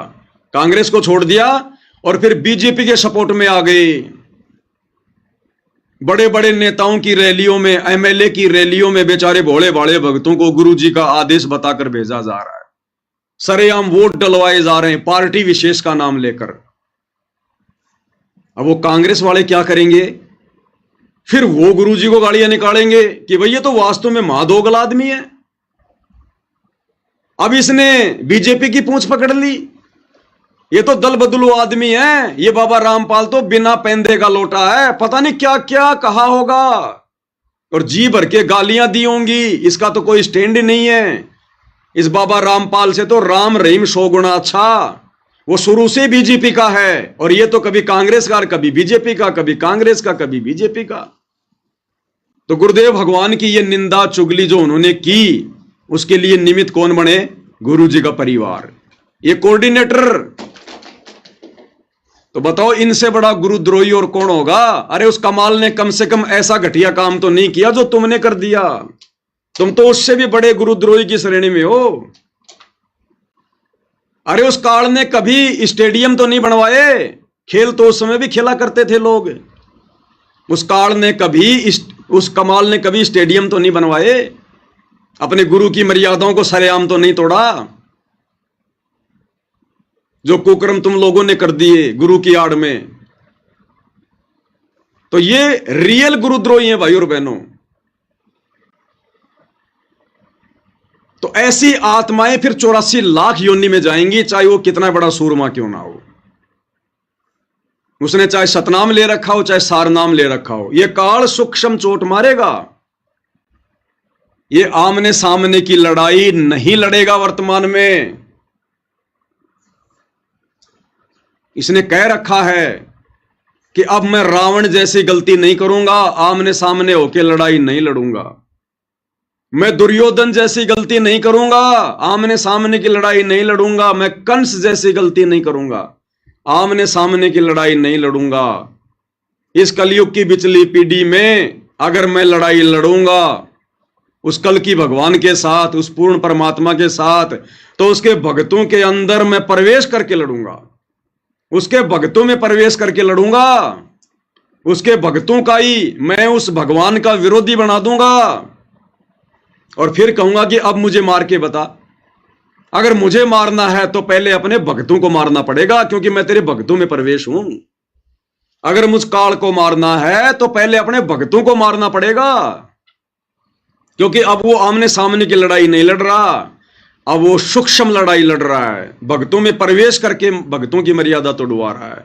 इसलिए तो गुरुदेव भगवान कहते हैं, संगत माही कुसंगत उपजे जैसे बन में बांस, और आप घिस घिस आग लगा देकर बनखंड का भी नाश।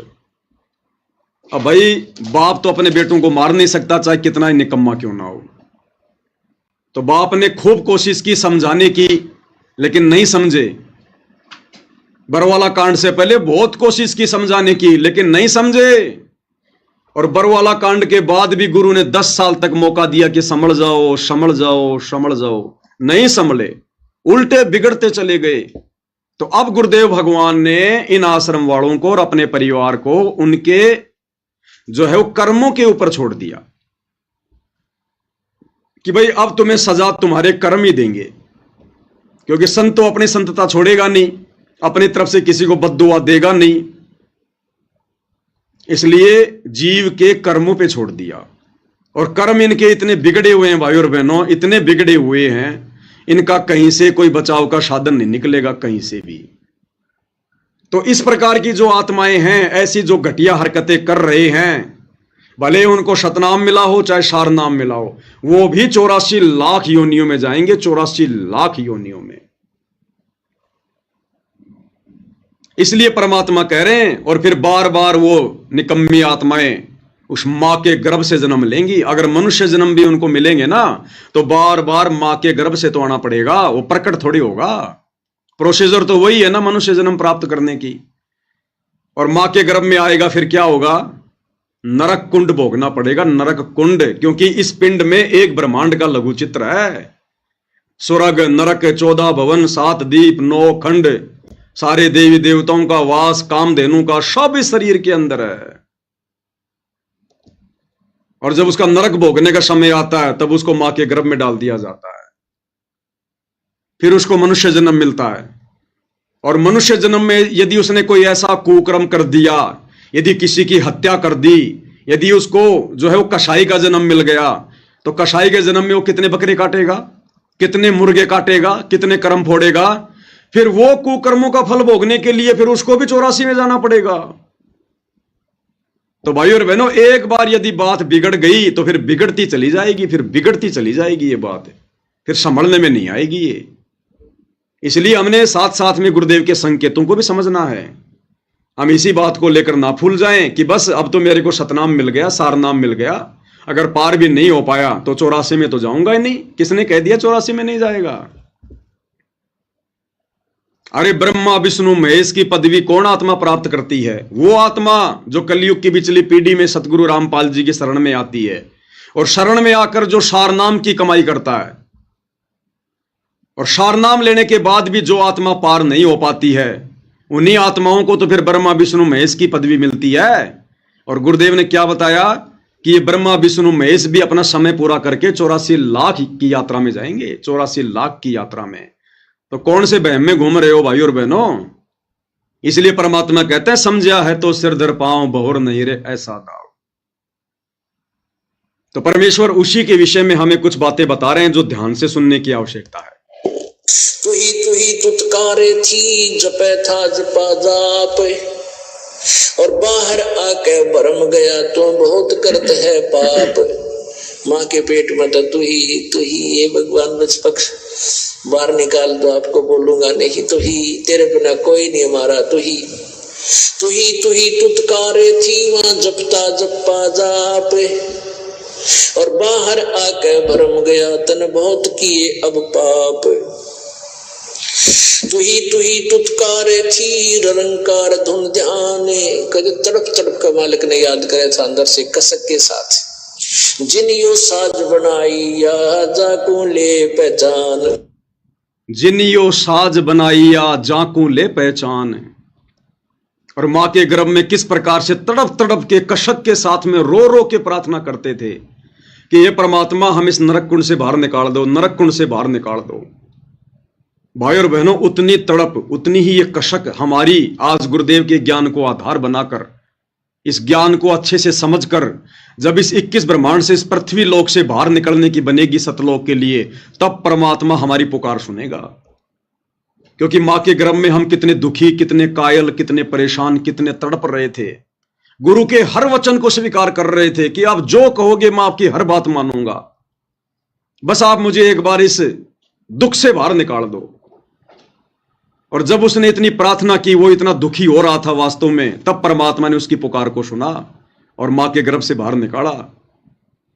तो इसी प्रकार जब इस वर्तमान समय में जो हमें गुरुदेव मिल गए, भक्ति मिल गई, काल के कष्टों से गुरुदेव ने हमें परिचित करवा दिया, हम उतनी कशक, उतनी तड़प, और वो तड़प और कशक जब बन जाएगी तो शौपन में भी हम कभी मर्यादा तोड़ने की नहीं सोचेंगे। फिर हमारे को पीछे काल का जो है वो लठ दिखाई देगा, 84 लाख योनियों का वो डर दिखाई देगा फिर हमारे को कि ये तो भयंकर बात बिगड़ जाएगी, भयंकर। और ना जाने फिर परमात्मा कब संभालेगा, कब, कितने युगों, कितने जन्मों बाद हम इस भक्ति को खा खर्च के जब वापस पृथ्वी पर आएंगे कभी, तब तक तो अरबों खरबों कलयुग के बिचली पीढ़ी निकल चुकी होंगी, अरबों खरबों कलयुग की बिचली पीढ़ियां, हमारा नंबर भी नहीं पड़ेगा। इसलिए परमात्मा कहते हैं जिनियो साज बनाइया उसको ले पहचान, कि उस परमात्मा को पहचान ले जिसने तेरा मां के पेट से, उस गर्भ से, नरक कुंड से तेरा पीछा छुड़वाया था।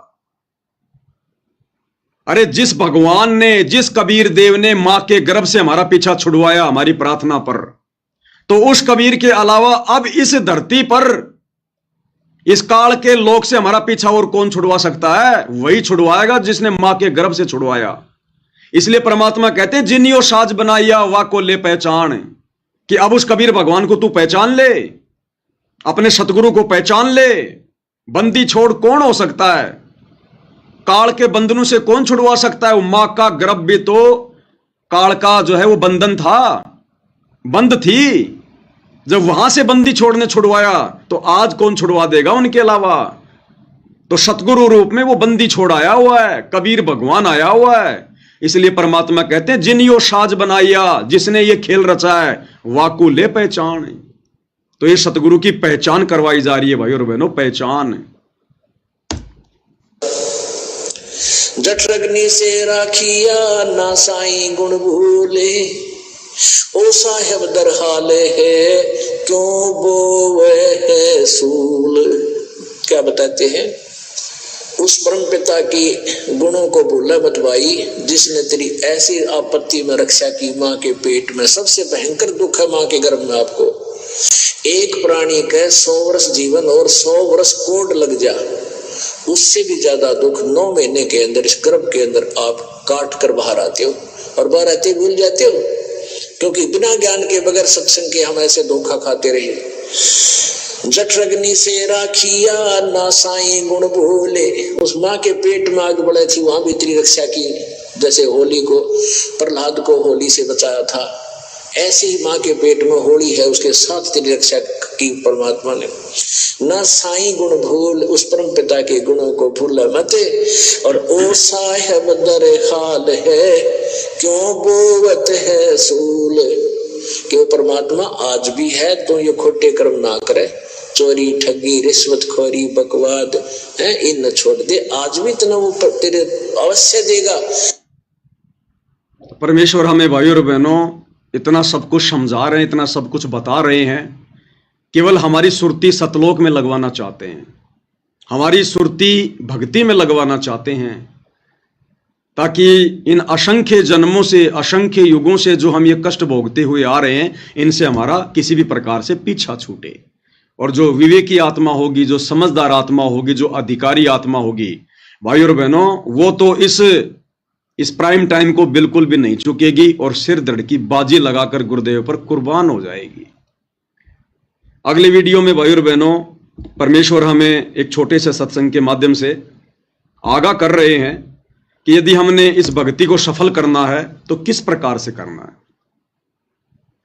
अब ये वो समय नहीं रहा भाई और बहनों कि हम चलते फिरते, नहाते धोते, उठते बैठते हम अपनी भक्ति सफल कर लेंगे। नहीं, वो समय कुछ और था, वो समय जा चुका है। वो दौर भक्ति का शुरुआती दौर था। ये तत्व ज्ञान सभी के लिए नया था।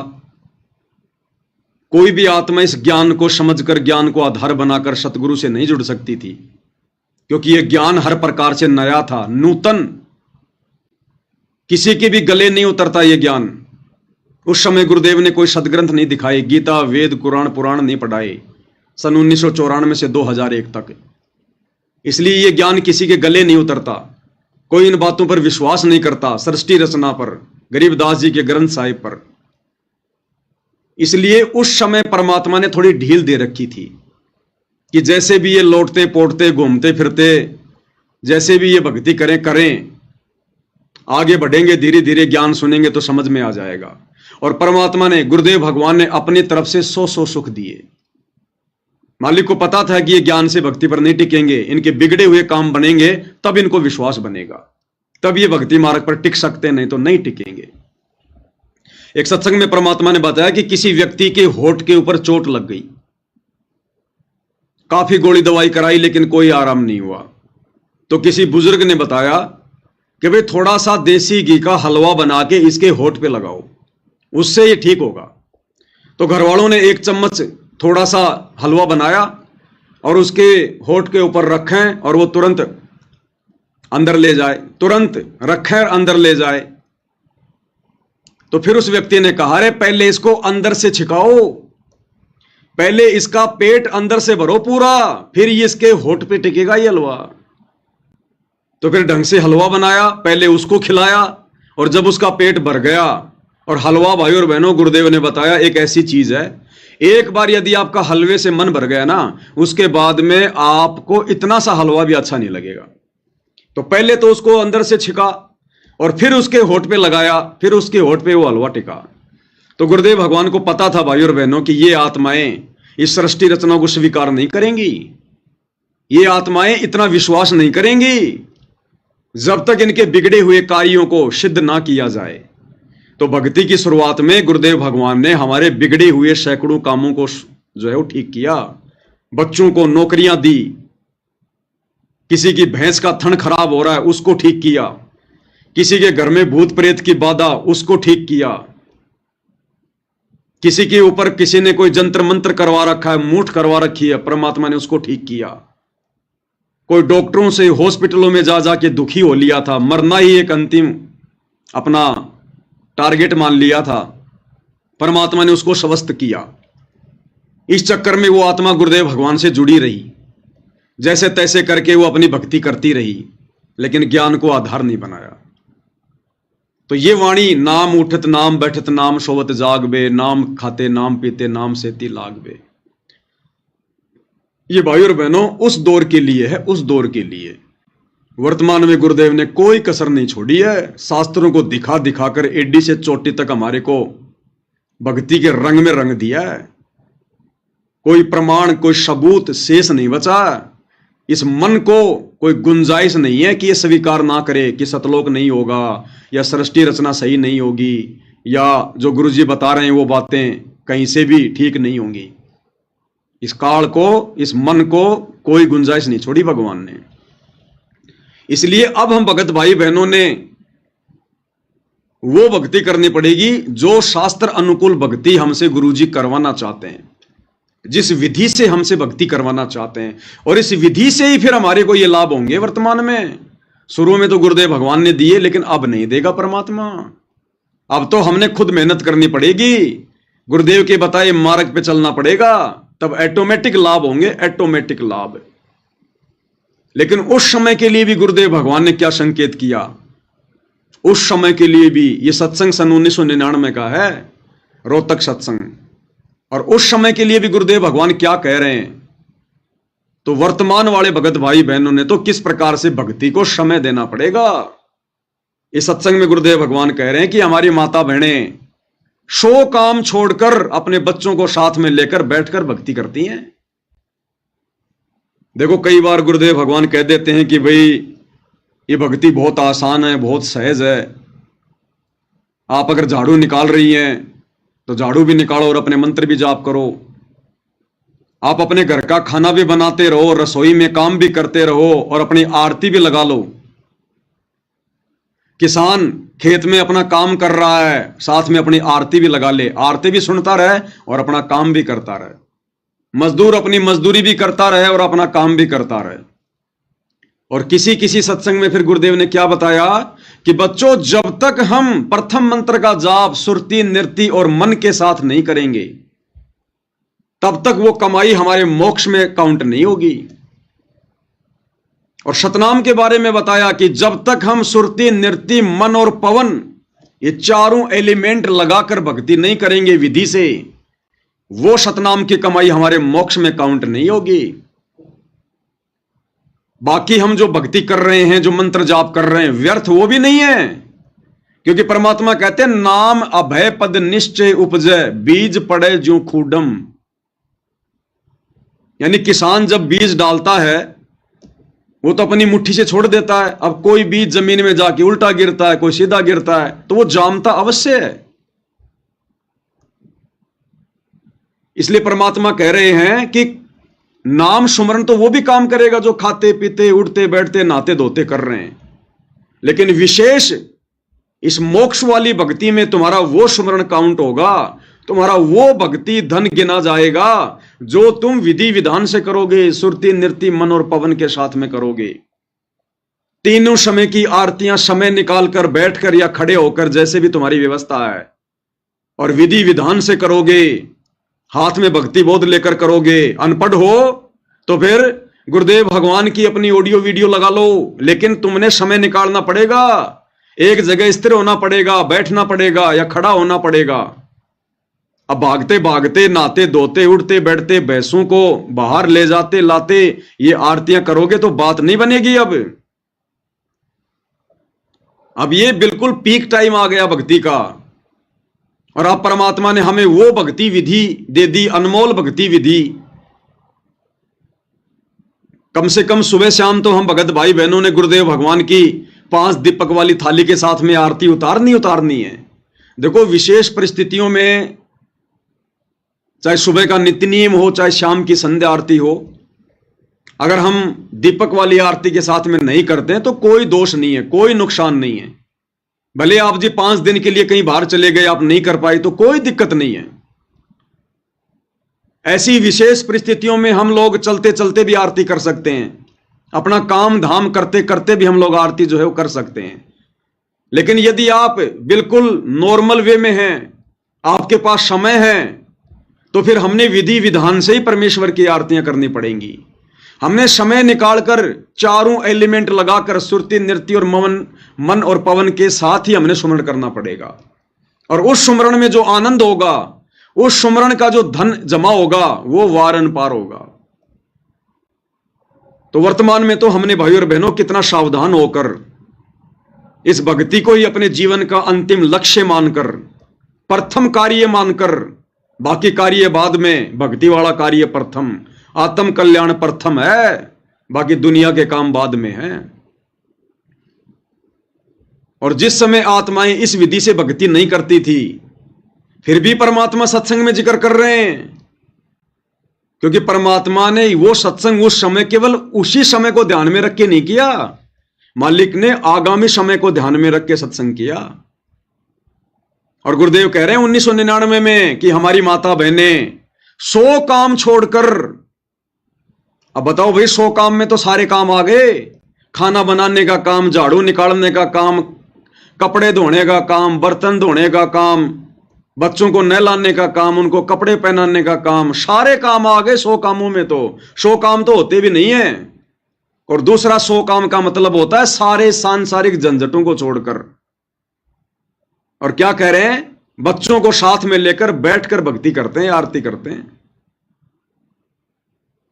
तो ये आदेश है गुरुदेव भगवान का। जब हम भी इसी प्रकार से अपने 100 काम छोड़कर और बैठकर यहां पर बैठने का मतलब है शांति से, जैसे पहले हम भागादौड़ी में आरती, भागादौड़ी में भक्ति मंत्र करते थे, तो यहां पर बैठने का मतलब है शांति से समय निकालकर अपने बच्चों को साथ में लेकर बैठ के भक्ति करती हैं।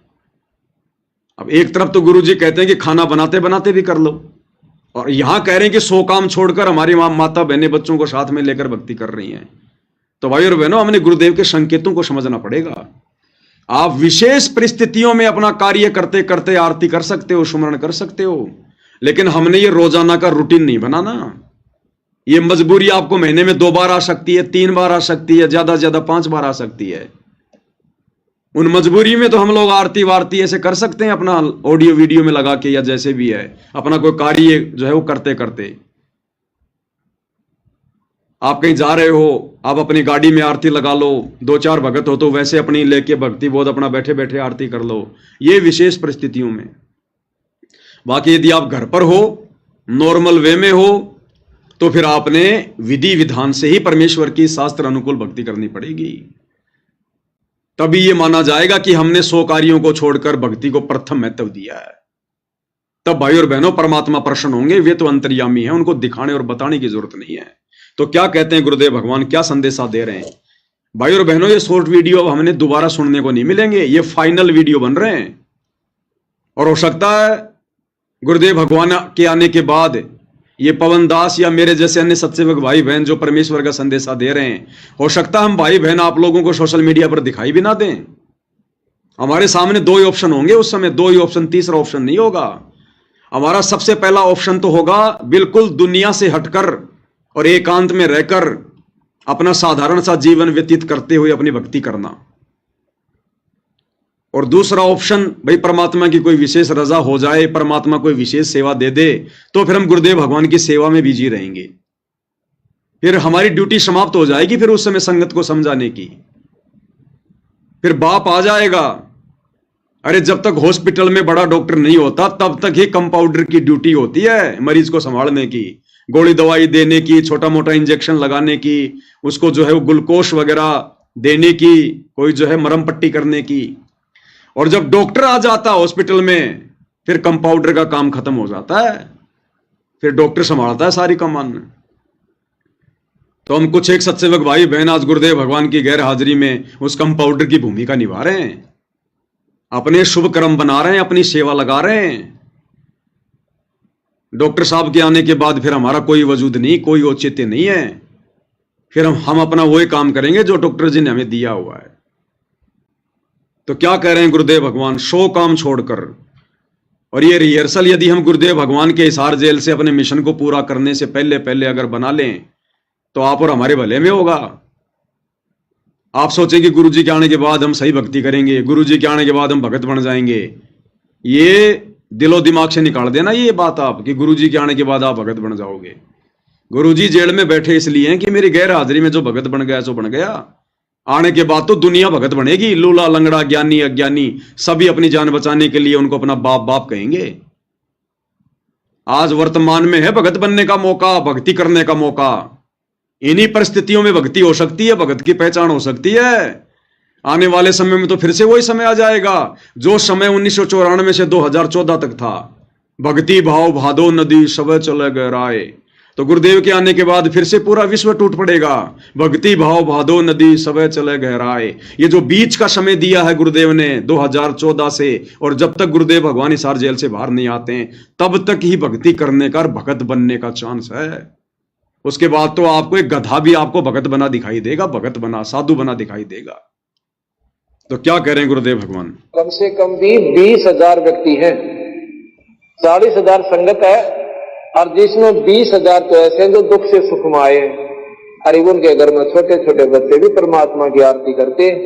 मेरे ख्याल में ऋषि भी फेल है हमारे परिवारों के सामने, इनके घर में जाकर देखा करो। 100 काम छोड़कर हमारी बहन बेटी अपने बच्चों और सारन बिठाकर आरती करती है। और कम से कम 10,000 परिवार ऐसे। दोबारा सुन लो, 100 काम छोड़कर, 100 काम छोड़कर हमारी बहन बेटी अपने बच्चों और सारन बिठाकर, एक बार फिर से, देखा करो। 100 काम छोड़कर हमारी बहन बेटी अपने बच्चों और सारन बिठाकर आरती करती है।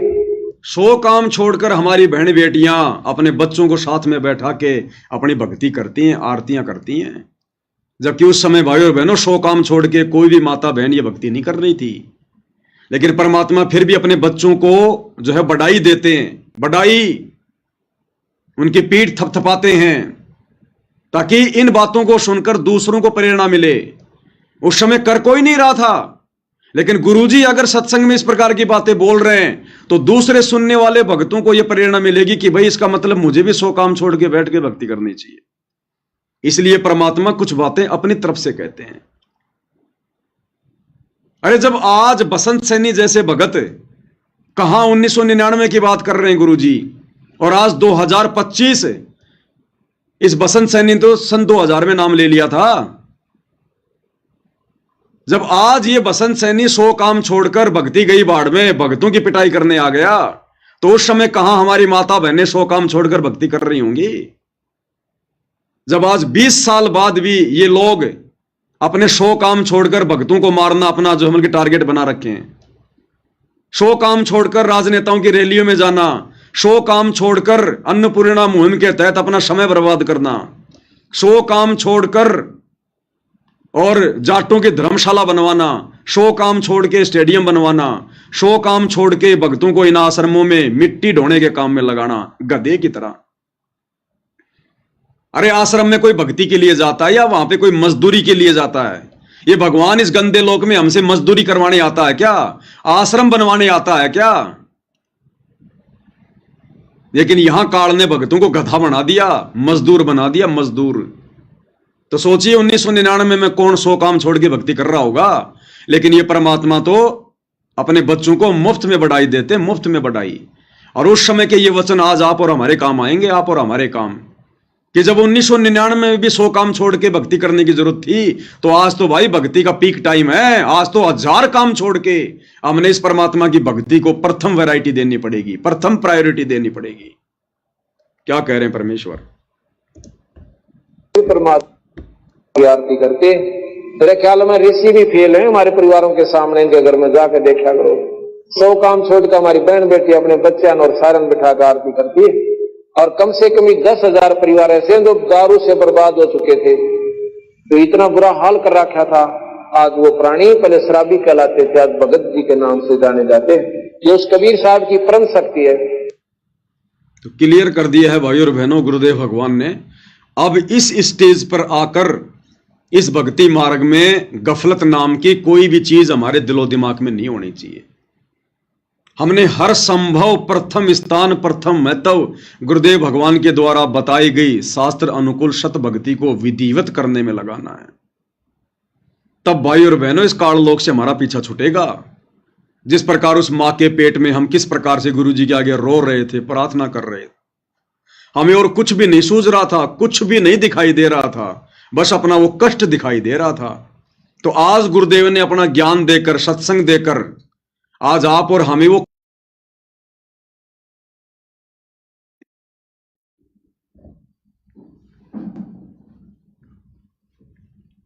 लाइट चली गई,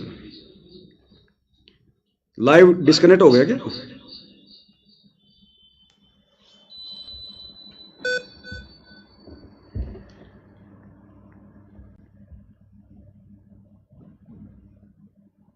लाइव कट गया कि डिस्कनेक्ट हो गया? लाइव तो चल रहा है। चल रहा है।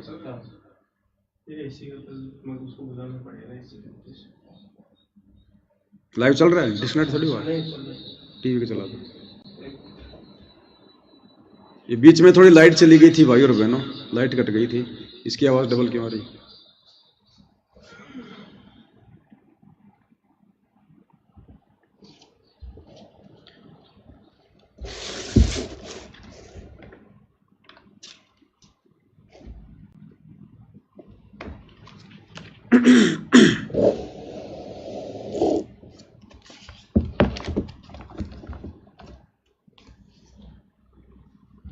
चल रहने दे, कोई दिक्कत नहीं, छोड़ नहीं हो रहा तो भाई और बहनों, गुरुदेव के शॉर्ट वीडियो के ऊपर आज हम केवल इतना ही लाइव आएंगे। और लास्ट में गुरुदेव भगवान की महिमा में दास एक शब्द गाएगा, सत कबीर द्वारे थारे पर एक दास भिखारी आया है। शब्द का खुलासा हम पहले मालिक के ज्ञान आधार से वीडियो में जो है वो कर चुके हैं, केवल परमेश्वर की महिमा करेंगे। बंदी छोड़ सतगुरु रामपाल जी भगवान की जय हो। सत कबीर द्वारे क्या हुआ? सत कबीर दवारे थारे पर एक दास भिखारी आया है भगति की भिक्षा दे दीजो मेद कटोरा लाया है भगति की भिक्षा दे दीजो उम्मीद कटोरा लाया है। तज नरसी वाले ठाठ नहीं मैं धन्ना जैसा जाट नहीं।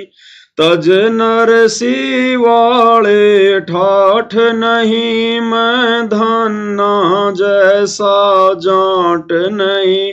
मेरी मोर धवज सी साठ नहीं जिसने लड़का चीर चढ़ाया है। मेरी मोर धवज सी साठ नहीं जिसने लड़का चीर चढ़ाया है। भक्ति की भिक्षा दे दीजो उम्मीद कटोरा लाया है। शत कबीर दवारे थारे पर एक दास भिखारी आया है। भक्ति की भिक्षा दे दीजो उम्मीद कटोरा लाया। शेख फरीद जैसा तप नहीं मेरा वाल्मीक जैसा जप नहीं। शेख फरीद जैसा तप नहीं मेरा वाल्मीक जैसा जप नहीं। मंसूर सियानल हक नहीं जिसने टुकड़े शरीर कराया है। मंसूर सियानल हक नहीं जिसने टुकड़े शरीर कराया। भक्ति की भिक्षा दे दीजो उम्मीद कटोरा लाया है। सत कबीर दवारे थारे पर एक दास भिखारी आया है। भक्ति की भिक्षा दे दीजो उम्मीद कटोरा। धोरो जैसी आस नहीं प्रहलाद जैसा विश्वास नहीं। धोरो जैसी आश नहीं मेरा प्रहलाद जैसा विश्वास नहीं। मेरा मीरा जैसा रास नहीं जिसने रो और नाच रिझाया है। मेरा मीरा जैसा रास नहीं जिसने रो और नाच रिझाया है। भक्ति की भिक्षा दे दीजो उम्मीद कटोरा लाया है। सत कबीर दवारे थारे पर एक दास भिखारी आया है। भक्ति की भिक्षा दे दीजो उम्मीद कटोरा।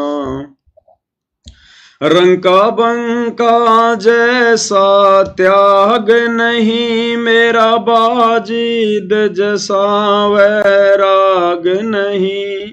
रंका बंका जैसा त्याग नहीं मेरा बाजीद जैसा वैराग नहीं।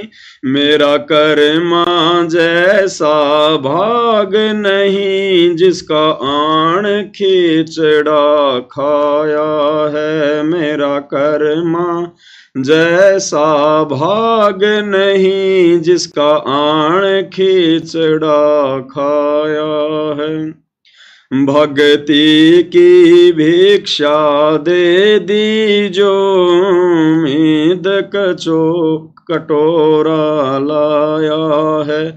सत कबीर दवारे थारे पर, एक दास भिखारी आया है।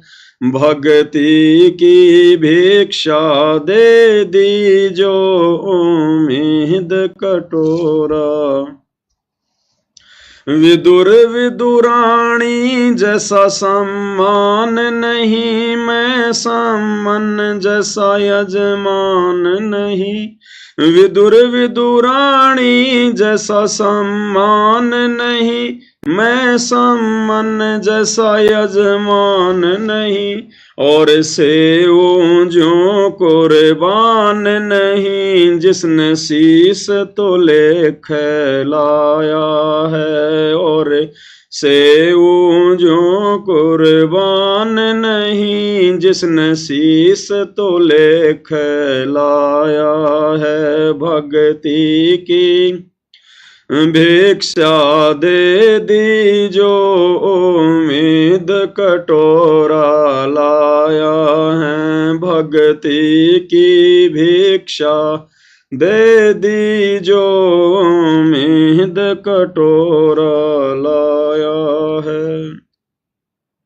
मारकंडे जैसा ऋषि नहीं, सुख देव जो इंद्री कसी नहीं। मैं मारकंडे जैसा ऋषि नहीं, सुख देव जो इंद्री कसी नहीं। ये माया भी मन में बसी नहीं, जब से ज्ञान तेरा समाया है। ये माया भी मन में बसी नहीं, जब से ज्ञान तेरा समाया है। भक्ति की भिक्षा दे दीजो, उम्मीद कटोरा लाया है। सत कबीर दवारे थारे पर, एक दास भिखारी आया है। भक्ति की भिक्षा दे दीजो, उम्मीद कटोरा। धर्मदास जैसा भक्ति सेठ नहीं, जीवा दत्ता जैसी उण सेठ नहीं।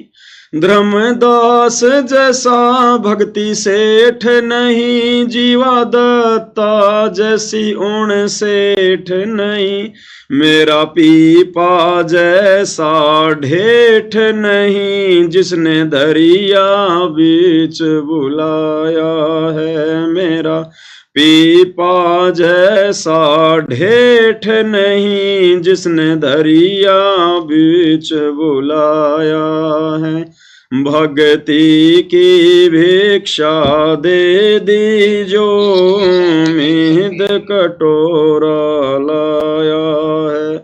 शत कबीर दवारे थारे पर, एक दास भिखारी आया है। भक्ति की भिक्षा दे दीजो, उम्मीद कटोरा लाया।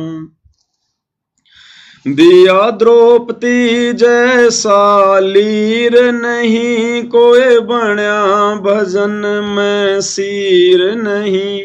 दिया द्रौपदी जैसा लीर नहीं, कोई बण्या भजन में सीर नहीं।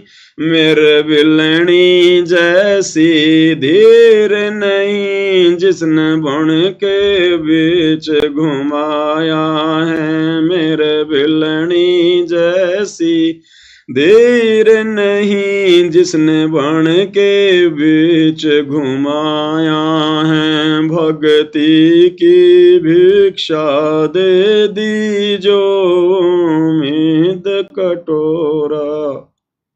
शत कबीर दवारे थारे पर एक दास भिखारी आया है भक्ति की भिक्षा दे दीजो उम्मीद कटोरा लाया है।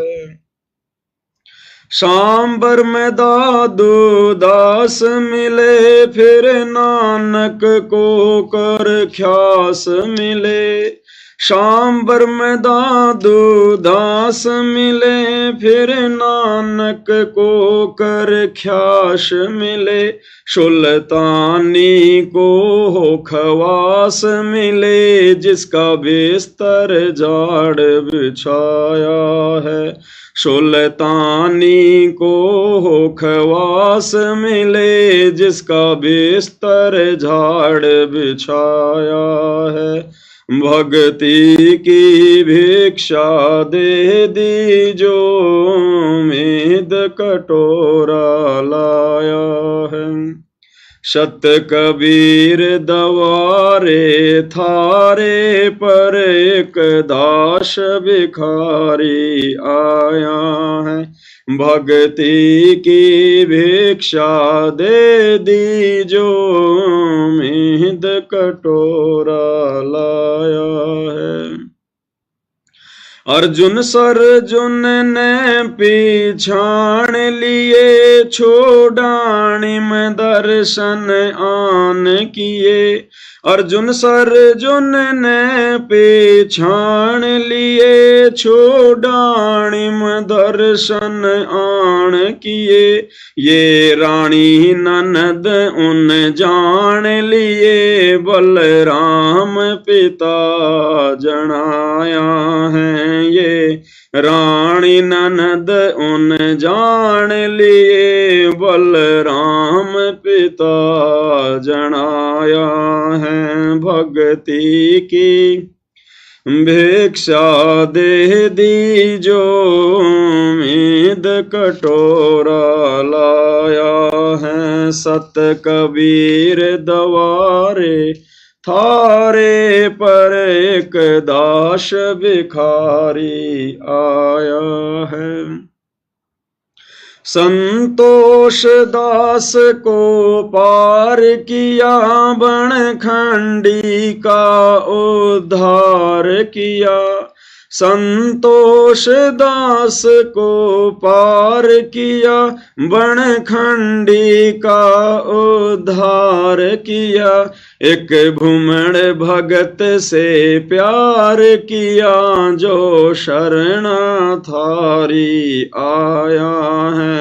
एक भूमण भगत से प्यार किया जो शरणाधारी आया है। भक्ति की भिक्षा दे दीजो उम्मीद कटोरा लाया है। सत कबीर दवारे थारे पर एक दास भिखारी आया है।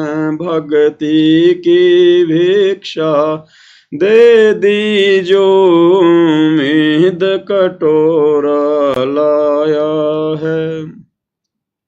छोड़ाणी में निर्वाण होया फिर सारणपुर परवान होया। छोड़ाणी में निर्वाण होया फिर सारणपुर परवान होया। घिसा संत के खड़े आने होया जहाँ जीता दास चिताया है। घिसा शांत के खड़े आने हुआ जहाँ जीता दास चिताया है। भक्ति की भिक्षा दे दीजो उम्मीद कटोरा लाया है। सत कबीर दवारे थारे पर एक दास भिखारी आया है। भक्ति की भिक्षा दे दीजो मीद कटोरा लाया हूँ। गणिका जैसे पाप किए और अजामेल से आघात किए। गणिका जैसे पाप किए और अजामेल से आघात किए। साथ किस विद ये नाथ लिए समदृष्टि फर्ज निभाया है। साथ किस विद ये नाथ लिए समदर्शी फर्ज निभाया है। भक्ति की भिक्षा दे दीजो मीद कटोरा लाया है। सत कबीर दवारे थारे पर एक दास भिखारी आया है। भक्ति की भिक्षा दे दीजो मीद कटोरा लाया है। मात पिता और बंधु आए माया जोड़न खूब सिखाए। मात पिता और बंधु आए माया जोड़न खूब सिखाए। भक्ति कहना लारे लाए उल्टा ही पाठ पढ़ाया है। मुझे भक्ति कहना लारे लाए उल्टा ही पाठ पढ़ाया है। सत कबीर दवारे थारे पे एक दास भिखारी आया है। भक्ति की भिक्षा दे दीजो मीद कटोरा लाया है। जवानिक होती जात नहीं कोई मिला भजन का साथ नहीं। जवानिक होती जात नहीं कोई मिला भजन का साथ नहीं। मेरी सुनीति सी मात नहीं जिसने बेटा भगत बनाया है। मेरी सुनीति सी मात नहीं जिसने बेटा भगत बनाया है। भक्ति की भिक्षा दे दीजो मीद कटोरा लाया है। सत कबीर दवारे थारे पर एक दास भिखारी आया है। भक्ति की भिक्षा दे दीजो मीद कटोरा लाया है। पांचों विकार सताते हैं मन चाहा नाच नचाते हैं। पांचों विकार सताते हैं मन चाहा नाच नचाते हैं। हे सायब ना बच पाते हैं माया ने जाल बिछाया है। हे सायब ना बच पाते हैं माया ने जाल बिछाया है। भक्ति की भिक्षा दे दीजो मीद कटोरा लाया है। सत कबीर दवारे थारे पर एक दास भिखारी आया है। भक्ति की भिक्षा दे दीजो मीद कटोरा गुरु रामपाल जैसा संत नहीं, मैं भगतों जैसा भगत नहीं। गुरु रामपाल जैसा संत नहीं, मैं भगतों जैसा भगत नहीं। मुझ दास को चाहिए जगत नहीं, एक तेरा ही शरणा चाहा है। मुझ दास को चाहिए जगत नहीं, एक तेरा ही शरणा चाहा है। भक्ति की भिक्षा दे दी जो उम्मीद कटोरा लाया है। सत कबीर दवारे थारे पर एक दास भिखारी आया है। भक्ति की भिक्षा दे दी जो उम्मीद कटोरा लाया है। तो भाइयों और बहनों, बहुत बड़ी दया, बहुत बड़ी मेहर सारी सृष्टि के सृजनहार सतगुरु रामपाल जी परमेश्वर जी की। और भाइयों और बहनों, एक बहुत ही अच्छी बात, क्योंकि सात संगतियां परमात्मा ने इसीलिए कलयुग की बिचली पीढ़ी में शुरू करवाई हैं कि साध संगति से भेद जो पाया और सतगुरु रामपाल जी परमेश्वर जी ने सफल बनाया। यानी गुरुदेव भगवान के आशीर्वाद से सात संगतियां सफलता की ओर आगे बढ़ रही हैं। और सात संगति क्यों रखवाई परमात्मा ने? भक्ति मार्ग के गूढ़ रहस्यों की जानकारी के लिए। ना जाने परमात्मा किस भगत भाई बहन में प्रेरणा करके कौन सी बातें बुलवा दें, और ना जाने वो चोट किस भगत के लग जाए, उसका जीवन सफल हो जाए। इसीलिए परमेश्वर सात संगतियां रखवाते हैं। तो आज एक छोटी सी सात संगति थी।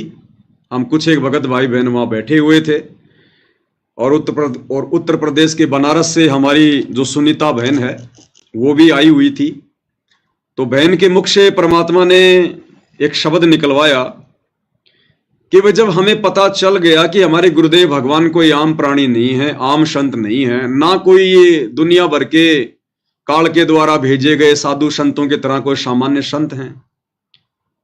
अरे गुरु गुरु तो बहुत हैं भाई, गांव गांव में गुरु बैठे, नगर नगर में गुरु बैठे, हर पंथ में गुरु हैं।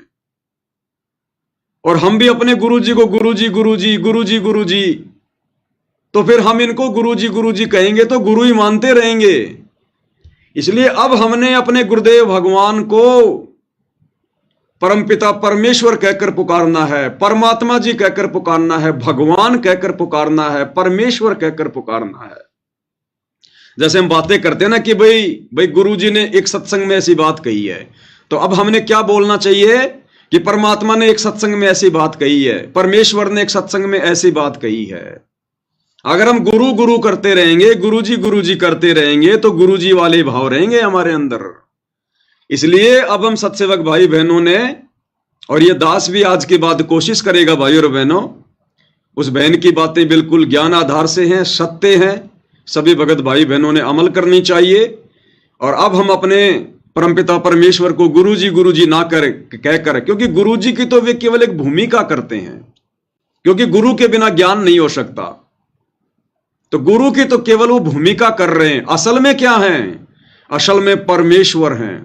परमेश्वर, जगत गुरु, परमात्मा, पूर्ण ब्रह्म, परम अक्षर ब्रह्म, सत्य पुरुष, अकाल मूर्त शब्द स्वरूपी राम, ये हैं उस परमेश्वर के रियल नाम। तो हम सभी भगत भाई बहन कोशिश करेंगे आज के बाद, जब भी हम अपने मुख से अपने गुरुदेव भगवान को लेकर कोई बात कहें, कोई शब्द कहें, तो हम उन्हें परमेश्वर का दर्जा दें। हालांकि वे तो पहले से ही दर्जा प्राप्त हैं, लेकिन आप और हमने रिहर्सल करनी पड़ेगी भाई और बहनों, इस परमेश्वर को अपने हृदय में बैठाने के लिए। और एक सत्संग में गुरुदेव भगवान ने हमें कह भी रखा है कि जब भी आप कोई बातें करते हो इस दास के विषय में, यानी गुरुदेव अपने लिए कह रहे हैं कि जब भी आप इस दास के विषय में कोई बातें करते हो, तो आपने ये नहीं सोचना कि मैं गुरुजी के बारे में बोल रहा हूं, गुरुजी के बारे में सोच रहा हूं। नहीं, मैं परमात्मा के बारे में सोच रहा हूं, मैं परमात्मा के बारे में बोल रहा हूं। तो आज के बाद हम कोशिश करेंगे गुरु और गुरुजी शब्द को बहुत ही कम यूज करेंगे। अगर अनजाने में जुबान पे आ गया तो अलग बात है, अन्यथा हम परमेश्वर या परमात्मा इन दोनों शब्दों का ज्यादातर प्रयोग करेंगे, क्योंकि साध संगति से भाई और बहनों हमें सीखने को मिलता है। तो आज के लाइव वीडियो में केवल इतना ही। गुरुदेव भगवान के आशीर्वाद से फिर आगे परमात्मा समय देंगे तो जरूर उनकी सेवा में हाजिर होंगे। तब तक गुरुदेव भगवान हम सभी को आशीर्वाद दें, आज्ञा दें, सद्बुद्धि दें। परमेश्वर हम सबका मार्गदर्शन करें। बंदी छोड़ सतगुरु रामपाल जी परमेश्वर जी की जय हो।